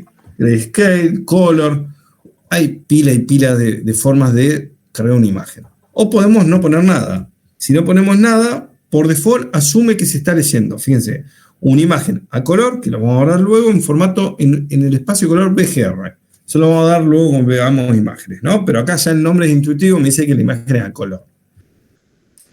Yo acá lo que le digo es que no, que la imagen es en escala de grises. O sea, internamente va a cargar una imagen bidimensional, con 2 dimensiones, filas y columnas. Vamos a hacerlo. Fíjense. Primero vamos a ver qué tipo de objeto es. Un NumPy array, ¿no? OpenCV trabaja muy en conjunto con NumPy, ¿no? Van a ver que internamente OpenCV utiliza todo tipo de datos de NumPy. Es un NumPy array. Veamos el tipo de dato. Es tipo Win8. Bien, y veamos el tamaño. Esta imagen es de 232 filas, es decir, de alto 232 y 280 columnas, es decir, 280 píxeles de ancho. Bien. Me falta esto. Y esto es lo que yo les decía que usábamos, ¿no? El alto es 232 y el ancho 280. Bien. Y como ya les vengo diciendo de antes, que lo suelo repetir muchas veces, nosotros acá en esta materia lo que hacemos es pasar de la imagen a una matriz. Y muchas veces lo que vamos a tratar es abstraernos de la imagen. O sea, no olvidamos que es una imagen, es una matriz de datos. Y como toda matriz de datos, podemos obtener estadísticas de esa matriz. Por ejemplo, podemos ver el mínimo valor que aparece, 0. El máximo es 101. ¿Bien? Los valores únicos, vamos a ver, ¿cuántos son? Vamos a hacer el length unique. Que esto ya lo vimos en el caso anterior. Fíjense, hay 15 valores diferentes en esta imagen. Y los valores son estos. 0, 8, 19, hasta 101. ¿Bien? Como les mostré acá, nosotros en esta materia vamos a visualizar los valores con colores, ¿no? Porque tenemos una matriz bidimensional donde cada elemento es el valor del píxel y ese valor le vamos a hacer corresponder a algún tipo de color, ¿no? Para poder visualizarlo. Eso es en sí una imagen. Estamos en imagen en escala de grises, es decir, son valores unitarios, son escalares, o sea, cada píxel es un escalar. Entonces, bueno, por default lo que vamos a utilizar es lo que se llama un mapa de color en escala de grises. ¿Qué quiere decir eso? Que vamos a asignarle el mínimo valor del tipo de dato que estemos trabajando. Supongamos el caso sencillo Wint8. Wint8 es un tipo de dato entero, sin signo, 8 bits. O sea, el mínimo valor representable es 0 y el máximo es 255. Entonces, nosotros esa imagen la vamos a visualizar, vamos a hacer una correspondencia entre los valores numéricos y colores. Si usamos el mapa de color gray, que es grayscale, como dice ahí, perdón, acá que le pongo, ven, CMap gray, lo que voy a hacer es hacer corresponder el mínimo valor representable por el tipo de dato, que es 0, a negro, y el máximo valor representable por el tipo de dato, que es 255, a blanco. Y en el medio va a tener todas las gamas de grises, ¿no? Y se va a ver de esta manera. Entonces, fíjense que acá, sin mirar la imagen, yo ya tengo un montón de información. Fíjense lo que yo les voy a mostrar. Si mi imagen me dice que el mínimo vale 0, yo ya sé que aunque sea hay un píxel negro en esa imagen. Siempre que trabajemos con el mapa de color gray, ¿no? Podemos tener otros mapas de colores. Después les voy a mostrar. Hay mapas de colores, ustedes saben conocer, el mapa de color hot, que es una escala de colores que va desde negro a blanco, representado como si fuera que se va prendiendo fuego o algo, ¿no? Bueno, y hay pilas y pilas de mapas de colores. Acá vamos a utilizar grayscale, en principio. ¿Bien? Entonces, ya con esto sé que hay por lo menos un píxel con valor 0. También sé que, fíjense, si el valor máximo es 101, ¿no? Y yo le digo que el blanco puro, es 255, fíjense que esto me está diciendo como que la imagen es media oscura, ¿no? Porque el máximo valor ni siquiera es la mitad del máximo rango. O sea, ni siquiera hay 128, que es la mitad, o 127, pongámosle. Bien. Todo esto sin mirar la imagen. Bien. También veo esto, que hay 15 valores diferentes. O sea, de los 256 posibles valores que puede tener cualquier píxel, hay solamente 15 valores diferentes. O sea, hay muchos píxeles con valores repetidos. ¿Bien?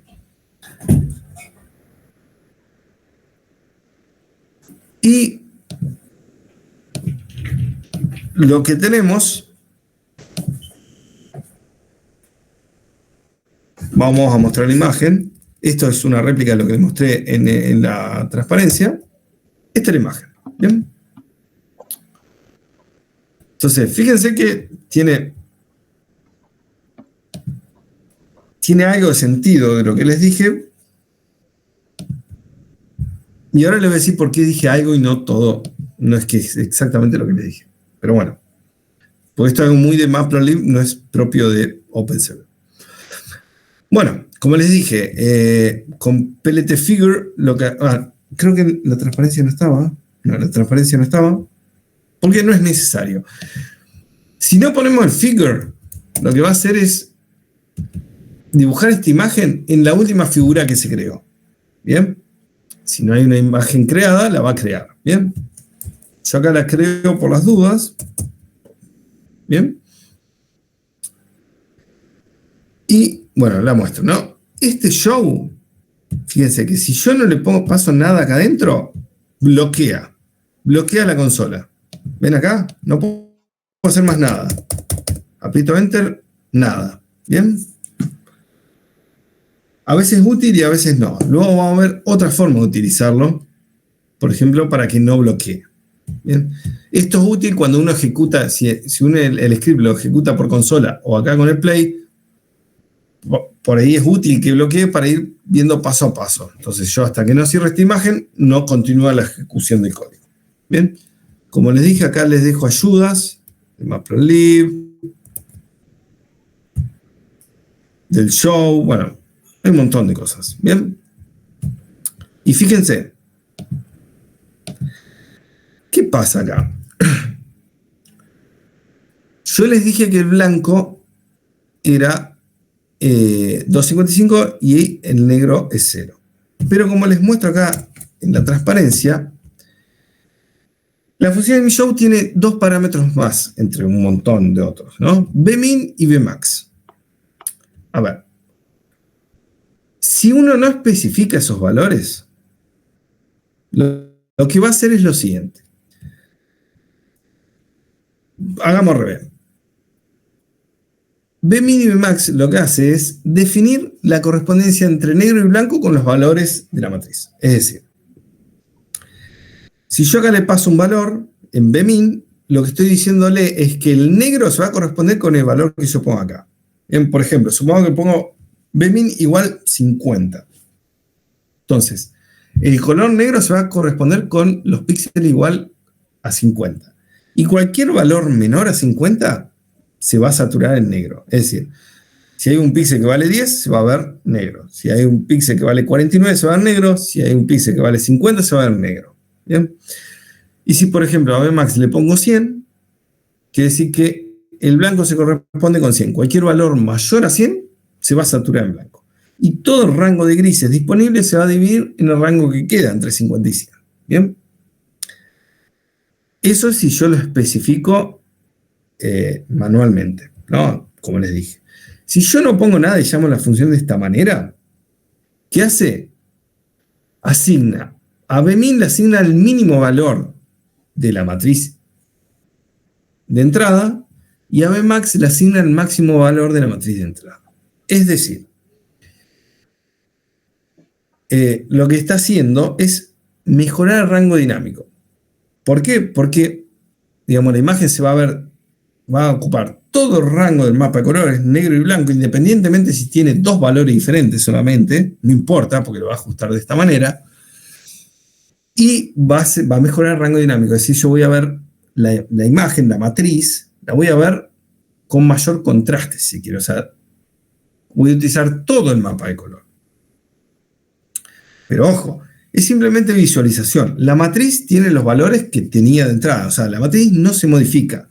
Yo con esto estoy simplemente modificando la visualización de la matriz. ¿Bien? Y por eso le decía que esta imagen es un poco engañosa. ¿Bien? Porque acá yo veo blanco. Este blanco igual que el blanco de fondo, ¿no? Pero yo le había dicho que la imagen era bastante oscura. ¿Se acuerdan, no? El máximo valor era 101. ¿No? ¿Bien? Acá lo que pasó es justamente lo que les digo. El blanco se le asignó al máximo valor de la matriz, que era 101, y el negro se le asignó al mínimo valor. El negro no hay drama porque vimos que había el mínimo valor era 0, o sea, es correcto, si se quiere, entre comillas, que el negro se vea, el 0 se vea como negro. Pero fíjense, yo de hecho si hago zoom acá, que se ve blanco, y paro el píxel, fíjense ahí abajo, ven abajo a la derecha, Matplotlib lo que me ofrece interactivo es esto. Por esto es que es muy útil de usarlo en vez de utilizar la GUI de OpenCV.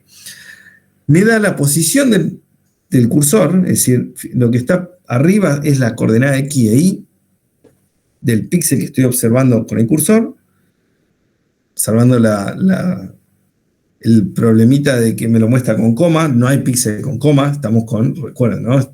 Las coordenadas son números enteros, pertenece a Z, pero bueno, nada, eso es cosa de Matplotlib. Y abajo, entre corchetes, me muestra el valor del píxel. Fíjense, exactamente acá tenemos 101, que era el máximo valor, y vemos que se observa como blanco.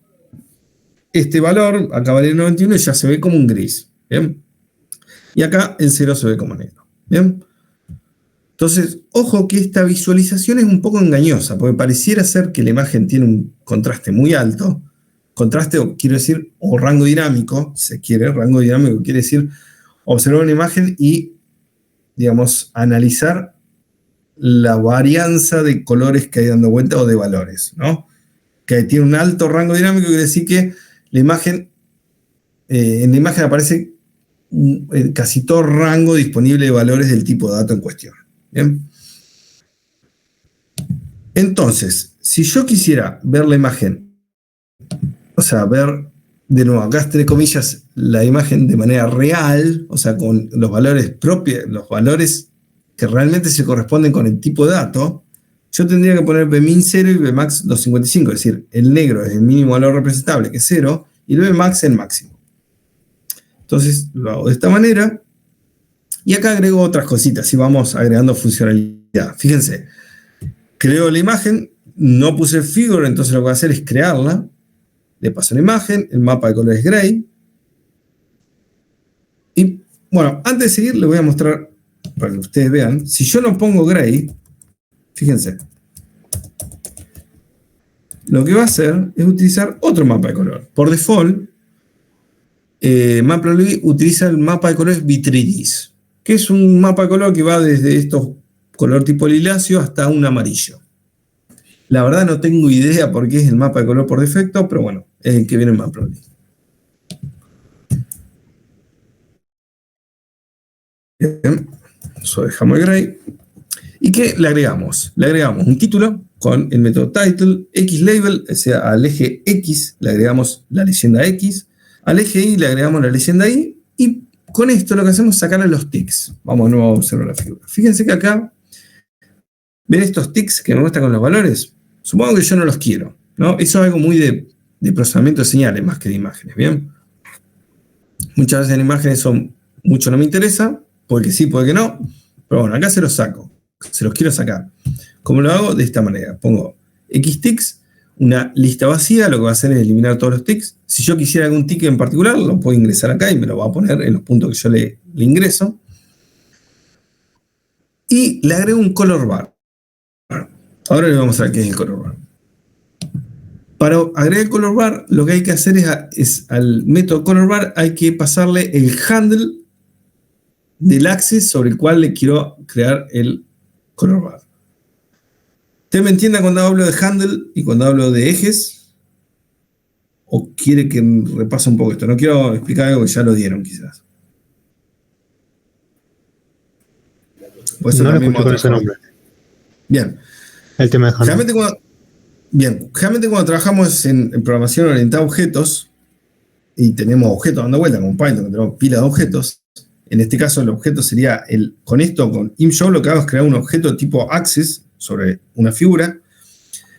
El handle a ese objeto es un valor que apunta a ese objeto, es como si fuera el puntero a ese objeto. ¿Bien? Entonces a partir de ahí yo lo puedo utilizar para hacer cosas sobre ese objeto. Como acá, yo creo un color bar de ese objeto, no de cualquier axis que está dando vuelta. Bien, yo tuviera una imagen con muchos axes y quiero agregar un color bar a un axis en particular, bueno, le paso el handle de ese axis. Bien. Entonces, vamos a ver el resultado. Fíjense. El título, el eje X, el eje Y, y esto lo hice a propósito, porque ustedes recuerdan que yo les dije que el eje X en imágenes es el vertical. Pero, como si eso ya no era confuso, fíjense que Matplotlib en realidad tiene otra convención. Para Matplotlib el eje X es este. O sea, como si fuera una imagen, un eje, un sistema de coordenadas común y corriente donde el 0,0 está acá abajo. Bien, pero en realidad está acá arriba. Pero el eje X lo toma horizontal. Entonces, ojo con eso, que para nosotros en imagen el eje X es el vertical, para Matplotlib es el horizontal. No están los ticks. Y esto es el color bar. Me muestra, como si fuera la paleta de colores, o sea, el mapa de colores, perdón, de esta imagen, con el color y su correspondencia numérica. Es decir, el negro se ve como 0 y el blanco se ve como un poco más 250, que nosotros sabemos que es 255. ¿Bien? Y fíjense que la imagen se ve oscura, como yo le había predicho antes, ¿no? Esta imagen es más real, si se quiere, que la anterior, ¿no? Esto me muestra los valores, los representa fielmente, recuerdo el mapa de colores, sin expandir el rango dinámico para visualizarlo. ¿Bien? Y podemos hacer algo como esto, ¿no? Fíjense, si yo pongo esto, lo que va a pasar, fíjense. A ver. Fíjense, el color bar me está mostrando que el negro se corresponde con 0 y el blanco con 10. Exactamente lo que yo les puse acá. ¿Bien? Entonces, todos los valores que están fuera de ese rango se saturan. Mayores a 10 a blanco y menores a 0 a negro. Obviamente en este caso no hay menor a 10 porque tenemos Win8, es decir, sin signo. Pero saturó todo lo blanco. Fíjense, yo acá voy a ir moviendo el cursor y van a ver los valores. 101, 91, 85, etcétera, etcétera. Y todo se ve igual, todo se ve blanco. La única diferencia, por ejemplo, acá. Fíjense, ¿por qué vale 8? Y el 8 es como un gris que es este que se ve acá. ¿Ven? A veces sirve, a veces no. Hay que ver, cada caso es un mundo en imágenes, ¿bien? Pero bueno, yo les muestro las funcionalidades que tienen a mano, ¿bien? Y por último les voy a mostrar las dos imágenes, normalizada y sin normalizar, que, si vamos a la teoría, es lo que tenemos acá. ¿No?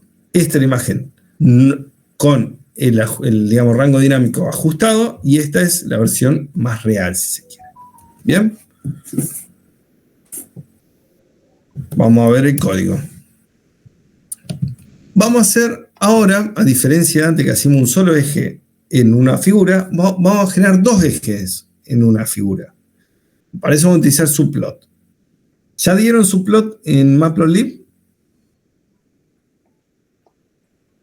Que me acuerdo, no. Creo que no. Bueno, empecemos entonces. Bueno, como verán, en imágenes tenemos que aprender varias cositas que por ahí no son imágenes. Pero bueno, al principio, después ya va muy rápido con imágenes. Sí, más que nada usamos Seaborn, entonces la parte de Matplotlib, salvo en algunos casos específicos, no se vio, digamos. Bien, qué macana. Bueno, subplot lo que me permite hacer, como dice el nombre, subplots dentro de una figura. Básicamente, entre los parámetros que acepta es un número de este estilo, donde los primeros dos números definen una grilla sobre la cual se van a dibujar los plots. Es decir, acá le estoy diciendo que la grilla de plots sobre esta figura va a tener una fila y dos columnas. Bien, es decir, voy a tener dos imágenes, ¿no? Una fila, o sea, una sola fila de figuras, utilizando todo el canvas, es decir, toda la figura, y dos columnas. Esas son las primeras dos cifras, ¿no? Que son obviamente las mismas acá y acá. Podría no ser la misma, que es más complejo, pero nosotros siempre utilizan las mismas. Y el último número lo que hace es recorrer esa grilla. En este caso tenemos dos subplot, entonces tenemos el subplot 1 y el subplot 2. En el primer subplot, que va a ser el de la izquierda, se recorre siempre de izquierda a derecha y arriba hacia abajo. Voy a dibujar, voy a visualizar la imagen con el rango dinámico ajustado y sin ajustar, que era lo que ya vimos. ¿Bien? Y acá tenemos, ¿no? Acá se ven los dos subplots, una fila y dos columnas. Bien. Y cada uno con su color bar, ¿no? De esta clase quiero que se lleven esta imagen y les quede la idea, ¿no? La matriz es la misma, los datos son lo mismo, lo que cambia es la visualización solamente. ¿Cómo me doy cuenta de eso? Con el color bar, ¿no? El color bar me indica una referencia rápida para ver la correspondencia entre color y valores, ¿bien? Porque yo le podría mostrar, o sea, supongo que cargar la imagen y le muestro esta visualización y ustedes pensarían que se ve genial la imagen, que la imagen está ajustada, es de contraste ajustado, que todos los valores de esa matriz ocupan todo el rango del tipo de dato. Y en realidad no está pasando eso. Lo que está pasando es que la visualización está ajustada. ¿Bien? No es lo mismo. ¿Qué más tenemos? Bueno, eso con el tema de visualización. Luego, ¿qué tenemos? Veamos un poquitito de escritura de imágenes, que si bien nosotros vamos a trabajar, como les dije, con codificación, yo acá les dejo un ejemplo muy, muy sencillo de cómo comprimir imágenes, ¿no? Que a veces les puede ser útil. Bien. En este ejemplo lo que vamos a hacer es, vamos a leer una imagen y la vamos a grabar en JPEG, o sea, vamos a leer una imagen TIFF, ¿bien? Y la vamos a grabar en formato JPEG, que es un formato de compresión, un formato de imágenes que ofrece compresión con pérdida, es decir, la calidad de imagen se ve afectada, con el beneficio de que la imagen va a ocupar menos lugar. ¿Bien? Sí, alguien preguntó algo.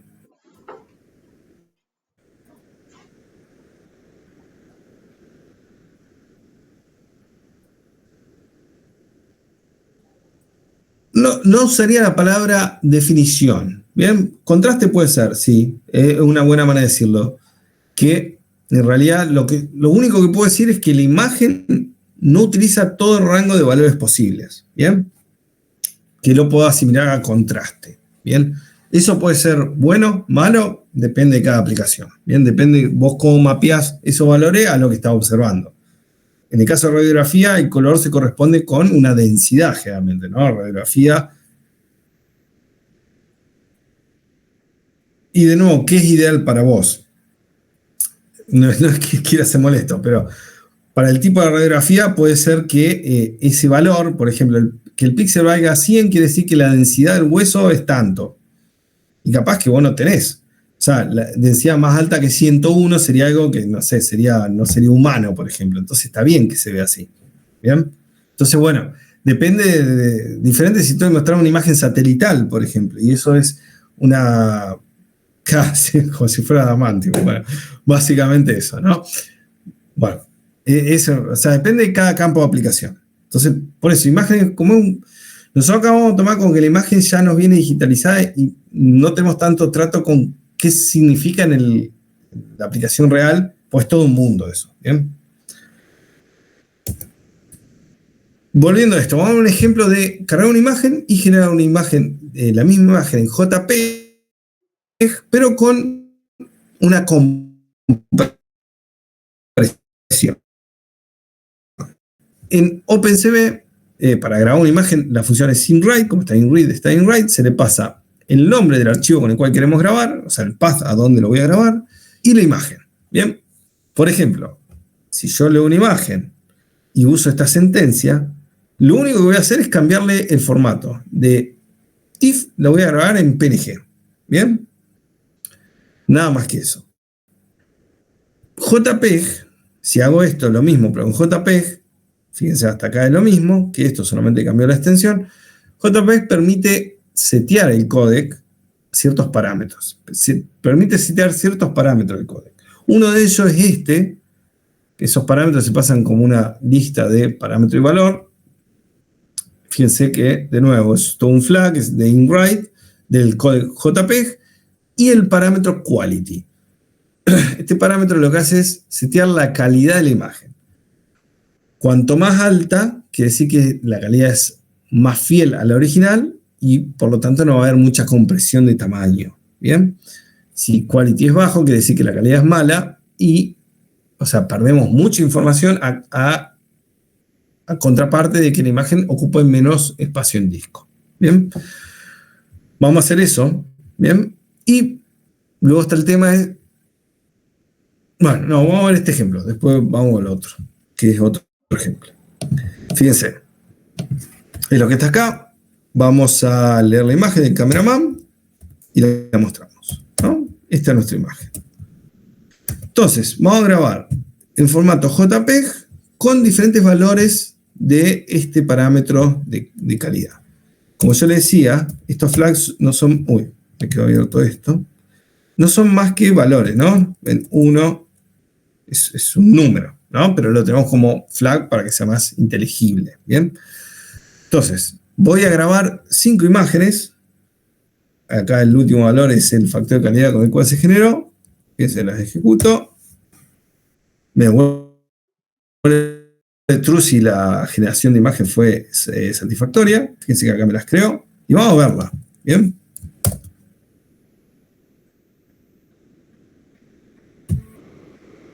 Esta es con calidad 90, que es muy parecida al original. Uy, qué molesto esto. Vamos de nuevo. Bueno, esta vamos a empezar de la mayor calidad. Esta es calidad 90. Esto es calidad 50. Fíjense que ya se ve un poco más pixelado, si se quiere. Que luego vamos a hablar de que es pixelado, pero ustedes me entienden cuando digo pixelado, como se ve más cuadriculado. Y fíjense que se va deteriorando. 25, ya acá en 10 es terrible. Y en 5 es mucho más agresivo, ¿no?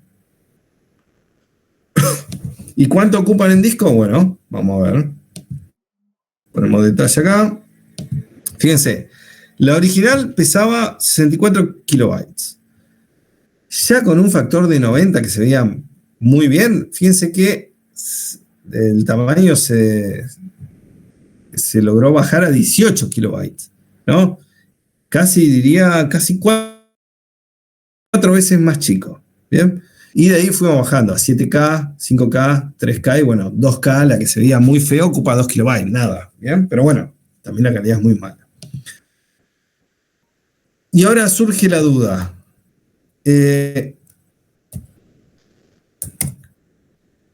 Bueno, este es un ejemplo. El mismo ejemplo que les mostré antes con otra imagen, ¿no? Factor de calidad, esta imagen original, y bajando el factor de calidad hasta esto que se ve bastante feo.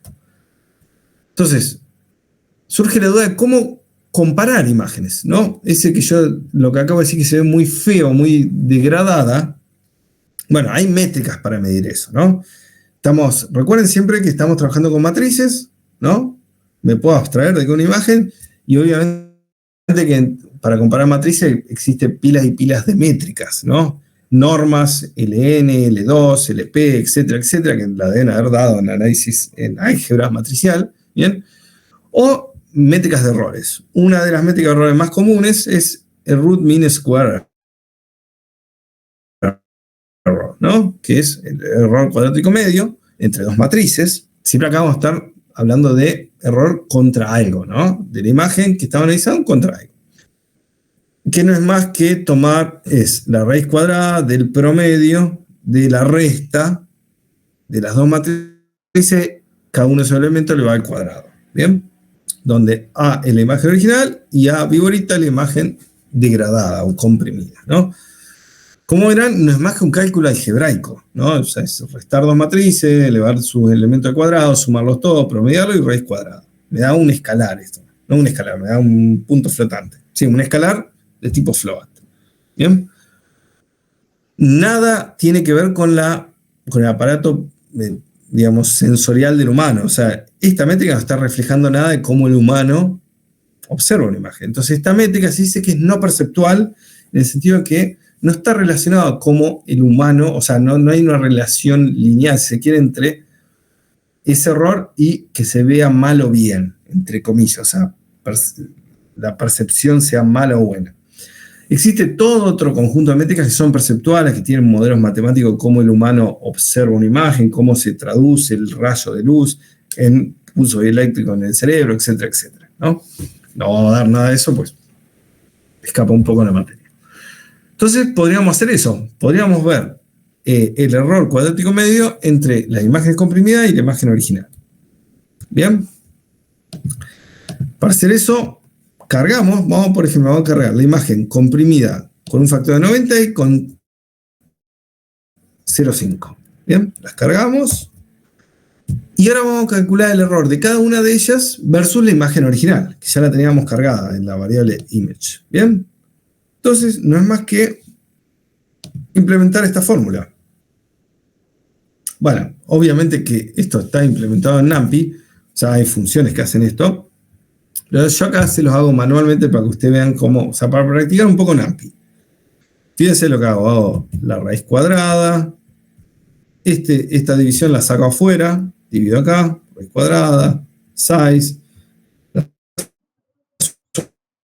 sumatoria, elevo al cuadrado, la resta, y ojo, que siempre que trabajemos con imágenes, recuerden que muchas veces, la gran mayoría de las imágenes están en int 8, es decir, enteros sin signo de 8 bits. Y acá estamos haciendo raíz cuadrada, dividiendo, elevando al cuadrado, etcétera, etcétera. Si seguimos trabajando con números enteros, vamos a perder mucha precisión, ¿no? O sea, si dividimos número entero, si vamos a perder, por redondeo, vamos a perder mucha precisión. Entonces, en imágenes, generalmente lo que se hace es, cargamos una imagen que está en entero la mayoría de las veces, la pasamos a punto flotante, hacemos todo el cálculo que queremos, y luego la pasamos nuevamente a número entero para poder visualizarla. ¿Bien? Entonces, acá lo que hago es eso. Paso a tipo flotante la imagen original y la imagen comprimida y hago todo el cálculo. Esta es otra forma de hacerlo un poco más limpia, si se quiere. ¿Bien? Y abajo muestro con un fstring, con el print, los errores de cada uno de ellos. Entonces, yo lo que esperaría es que para q igual 5 el error sea muy grande y para q igual 90 el error sea más chico. Efectivamente es lo que está pasando. Fíjense, para q igual a 5 el root mean square error es de 15, algo, y para el Q igual a 90 es de 2, algo. Bien. Este número a mí no me dice nada perceptualmente. Que tenga un error de 15 a mí no me hace, o sea, no puedo corresponderlo con que la imagen se ve muy cuadriculada. No hay una relación directa. Es un número relativo, ¿bien? A una imagen, a un patrón, a una imagen contra la cual me estoy comparando, ¿bien? Por eso es no perceptual. ¿Se entendió? Y ahora vamos a ver muy poquitito de lo que es la metadata de una imagen. Bien, usted ya sabrán que en cualquier archivo de datos que hay en un sistema de cómputo, generalmente los archivos de datos se manejan, o sea, hay todo un formato, o sea, cada extensión tiene su propia manera de representar los datos en el archivo binario. Generalmente tenemos un chunk de datos y adelante un encabezado que me dice el encabezado qué tipo de archivo es, y un montón de metadata de ese archivo, ¿no? Y luego vienen todos los chunks de datos que son, digamos, los valores propiamente dichos del archivo en cuestión, ¿bien? En ese header, o en esa metadata, generalmente, cuando trabajamos con imágenes, hay un montón de información muy útil. Por ejemplo, acá les muestro la metadata que hay en un archivo .tif. En este cameraman, esta es la metadata que muestra ese archivo. Es decir, en un archivo de imagen no solamente están los valores de los píxeles, o sea, hay más información.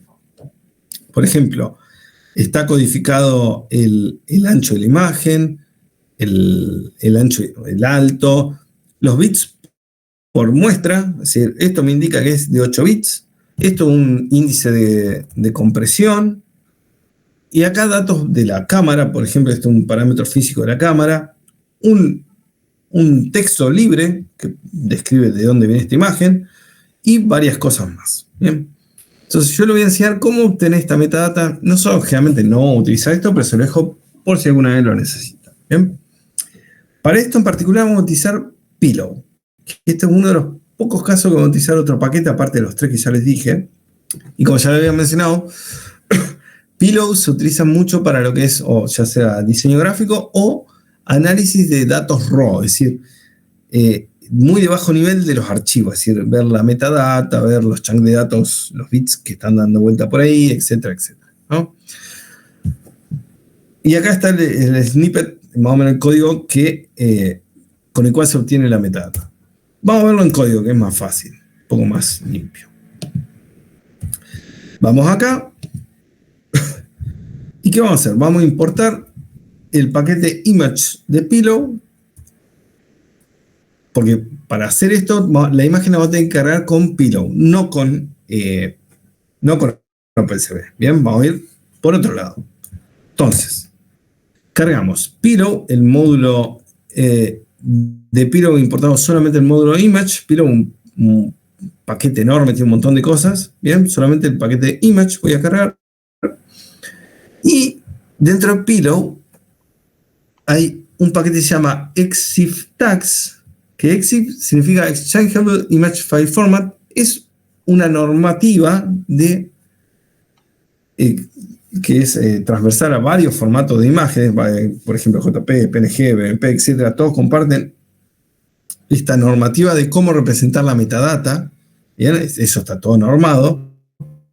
Entonces, como dice el nombre, esto de este paquete que está relacionado a esa metadata, importo esto, que es tags, que es un diccionario que tiene todos los ID de los tags que se pueden llegar a encontrar en cualquier archivo y su descripción. ¿Bien? Fíjense, por default en esta normativa hay 273 tipos de tags diferentes, es decir, 273 tipos de datos que uno puede encontrar en la metadata de una imagen, bajo esta normativa. Y acá se los muestro. Voy a recorrer este diccionario, que de hecho tags, o sea, si hacen type tags, van a ver que es un diccionario, ¿no? Hacemos tags, diccionario. Vamos a visualizar todos sus elementos. Fíjense. Hay un montón de parámetros. Generalmente una imagen nos trae todos estos parámetros, ¿no? Pero bueno, uno tiene que buscar cuáles están y ver. Por ejemplo, por ejemplo acá, tipo de tinta. Esto está muy relacionado a impresoras, ¿no? El mapa de color, la fecha, el software con el cual se generó, pila y pila de cosas. Bien. X resolution y Y resolution, que lo vamos a ver luego. Bien. Entonces, ¿cómo se hace para obtener la metadata de una imagen? Bueno, utilizando el módulo image de Piro, cargamos la imagen. Para eso hacemos el módulo .open y el path a la imagen. Bien, fíjense, yo hago image, me dice que es un objeto de tipo pillow, que acá ya internamente me dice que es un tipo de... Dentro de pillow es un objeto de tipo TIFF, o sea, obviamente se dio cuenta que es una imagen tipo TIFF. Me dice varias cosas más. Me dice que es, o sea, utiliza el plugin de TIFF y me dice que es una imagen TIFF.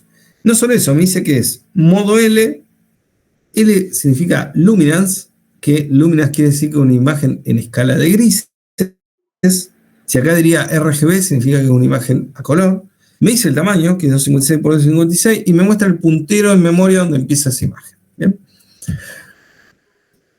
¿Qué voy a hacer? De ese objeto le voy a pedir, con el método getExif, toda la metadata que tiene. Si hago eso, me devuelve un objeto de tipo EXIF del módulo image, ¿no? Entonces, ahora lo que hay que hacer es recorrer los elementos de ese objeto, es decir, todos los ítems de la metadata, que en realidad lo que tiene es el ID de la metadata, que era como les mostré acá, el ID, no la descripción. Entonces, es muy sencillo. Hay que pedirle, con ese ID, me fijo cuál elemento del diccionario corresponde a ese ID, lo obtengo el label, o sea, el valor de dicho elemento en el diccionario y muestro el valor. Bien, eso va a ser el nombre del tag, o sea, la descripción, y el dato es el que me devuelve acá, con este método, ¿no? Con esto obtenemos la siguiente información. Esta es la metadata de esa imagen. Fíjense, me dice que es una imagen de 256 por 256, esto es lo mismo, 8 bits, etcétera, etcétera. Y, por ejemplo, me devuelve estos dos parámetros, X resolution e Y resolution. Bien. Y ahora vamos a ver un poquitito eso. ¿Qué es eso? Bueno, esos dos valores están muy relacionados a lo que es la resolución física de una imagen. Para nosotros una imagen es una matriz, ¿no? Una matriz de datos. Ya dijimos, nos traemos una imagen y es una matriz. Ahora, ¿cómo se corresponde esa matriz con, por ejemplo, el tamaño al imprimir esa imagen? O en el mundo real. Esa imagen puede medir 10 centímetros por 10 centímetros, como puede ser una gigantografía de 10 metros por 10 metros. ¿Bien? Cuando uno manda a imprimir una imagen, o sea, uno le pasa la matriz de datos, pero tiene que decirle cómo se mapea los píxeles a una medida real de tamaño. ¿Bien? El link entre esas dos cosas es el parámetro DPI, que se llama dots per inch. Es un parámetro que lo que me dice, como dice el nombre acá, puntos por pulgadas. Es decir, cuántos píxeles entran en una pulgada. Y ahí con eso podemos hacer el mapeo entre cantidad de píxeles y tamaño real de la imagen. No afecta para nada en el contenido de la imagen. Simplemente lo que hace es un parámetro mayormente utilizado por impresoras para mapear de cantidad de píxeles a tamaño en el mundo real. ¿Bien? Entonces, si X, pues, supongamos una imagen en formato JPEG de 450 por 450 píxeles con una resolución DPI de 200 dpi, esto quiere decir 200 puntos por pulgada, en la realidad esta imagen resulta de tamaño 2.25 pulgadas por 2.25 pulgadas. ¿Cómo tuve estos valores? Es 400 píxeles dividido 200 dpi, pues yo sé que cada 200 dpi tengo una pulgada, y eso me da el tamaño real. ¿No? Manteniendo el número de píxeles, pero ahora con resolución de 300, es un parámetro de la metadata que se puede cambiar. Es simplemente un dígito que lo cambiamos. Si hacemos eso, cambiamos. Por ejemplo, si ponemos 300, la imagen en el mundo real se vería de 1.5 pulgadas por 1.5, más chico. Lo cual tiene sentido, ¿no? Porque entran más puntos por pulgada, más píxeles por pulgada. Entonces, si uno, por ejemplo, la clásica, uno va a imprimir una imagen y la quiere más grande, en realidad los programas de edición, cuando trabajan en una imprenta o lo que sea, lo que hace es simplemente tomar la imagen y cambiar ese valor de la metadata. ¿Bien? Y acá les muestro cómo hacerlo ustedes. ¿Bien? Con Pillow. Podemos abrir una imagen con Pillow y la grabamos con el método save y se le puede especificar el parámetro de DPI, que lo que va a hacer es grabar la misma matriz de datos, solamente que va a cambiar ese valor de la metadata. ¿Y por qué hay dos valores? Bueno, porque las DPI se pueden especificar por separado tanto en X como Y. Yo puedo decir, por ejemplo, que hay 200 DPI en las filas y 200 DPI y 300, por ejemplo, en las columnas. No tiene por qué ser idéntico. ¿Bien? Entonces, vamos a ver un ejemplo de cómo hacerlo. Muy sencillo. Vamos acá. Fíjense, grabo la imagen especificando el parámetro DPI 100. Acá aparece la imagen, cameraman DPI 100. Fíjense que esta es la original, esta es la otra, pesan exactamente lo mismo. Y de hecho se ven iguales, porque no cambia la imagen, lo que cambia es el tamaño al imprimirla. La imagen en sí, el contenido es exactamente la misma. Fíjense.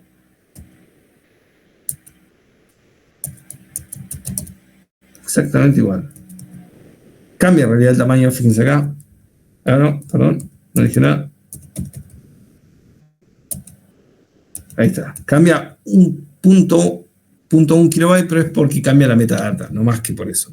Y hay un chequeo de errores que está dando vuelta. Bien. Y ahora para verificar que se cambió la DPI, le voy a abrir de nuevo la imagen esta que grabé y buscar ese parámetro. Que, como ya le dije antes, era X resolution e Y resolution.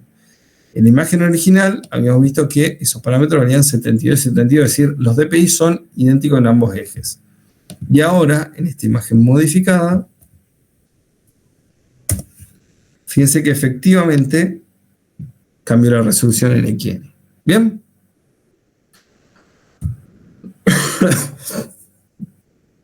Bien, vamos a ir un poquito.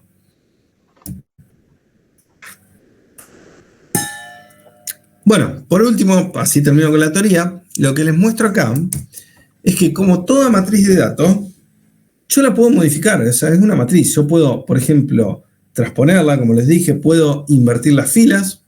Si tengo una imagen, invierto las filas, se ve de patas para arriba.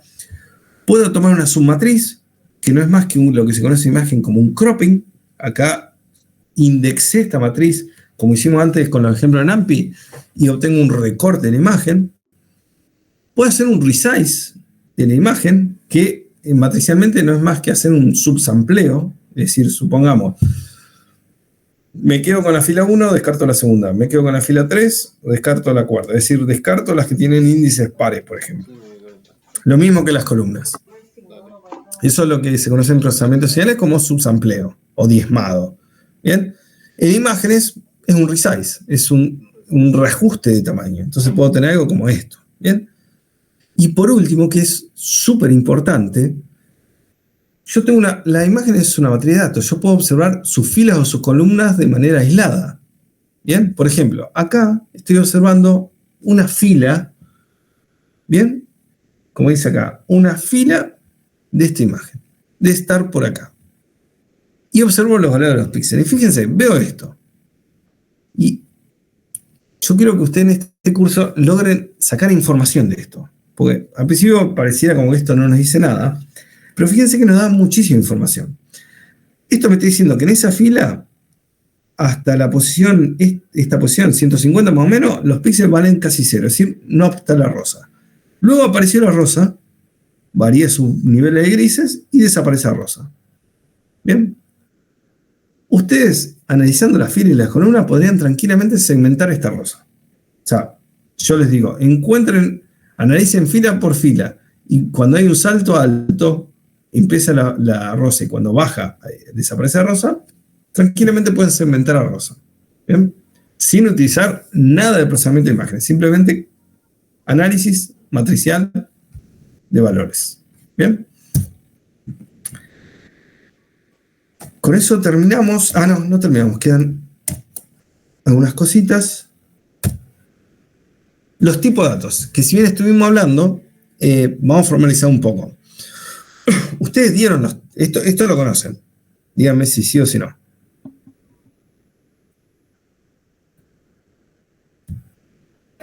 Sí, esto sí.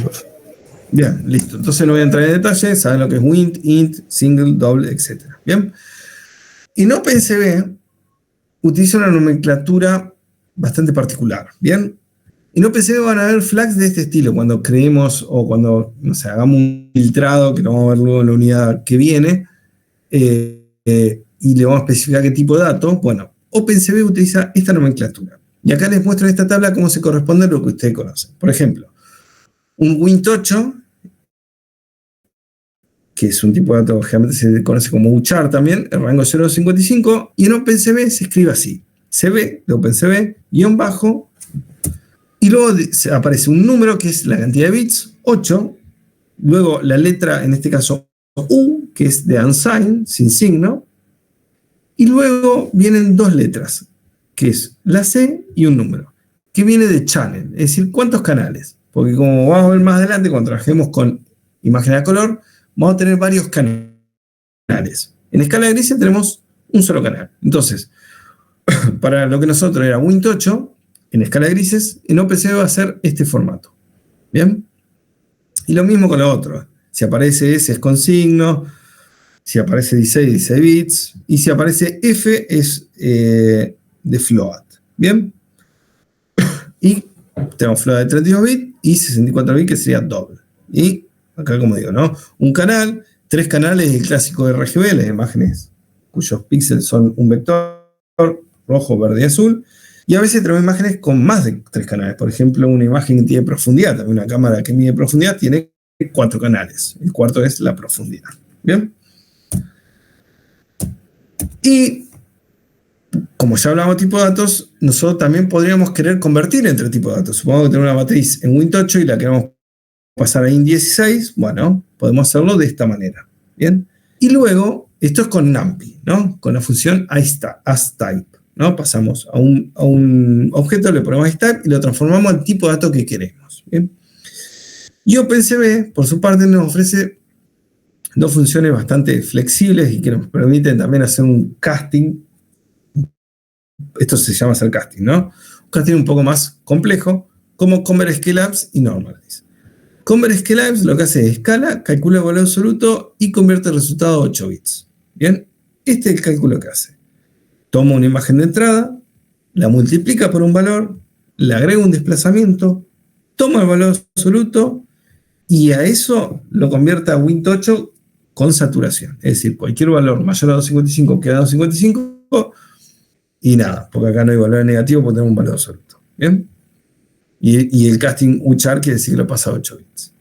Yo puedo acá entrarle con un int32 o un int32 y esto lo va a pasar a Wint8 saturado de esta manera. ¿Bien?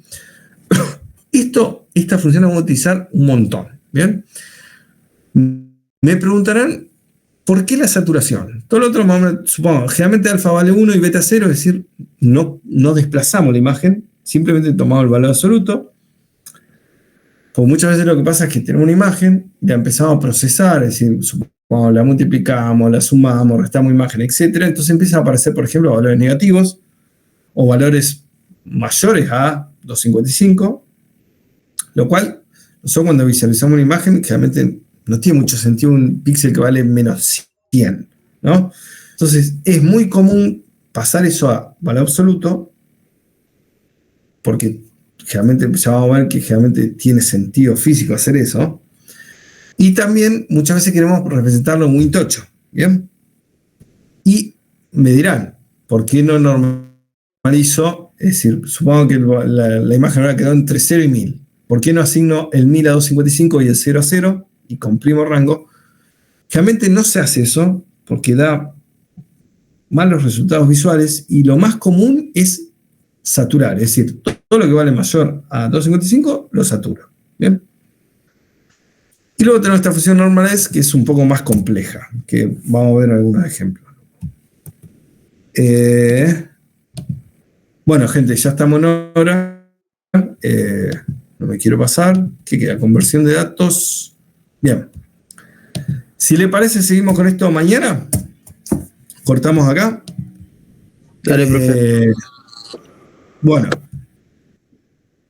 Te sirve por definir el contorno de la rosa. El contorno de la rosa sí, también se podría encontrar así. Un poco más complejo, pero se podría. Bueno, gente, nos vemos mañana en la clase presencial. Bien, mañana la primera clase presencial que vamos a tener, laboratorio 1, primer piso de Pellegrini. Bien, a las 6 de la tarde. Bien, traten de ser puntuales, así sacamos jugo a la clase. Saludos. Muchas gracias, profe. Gracias, profe. Nos vemos mañana. Buenas noches. Buenas noches.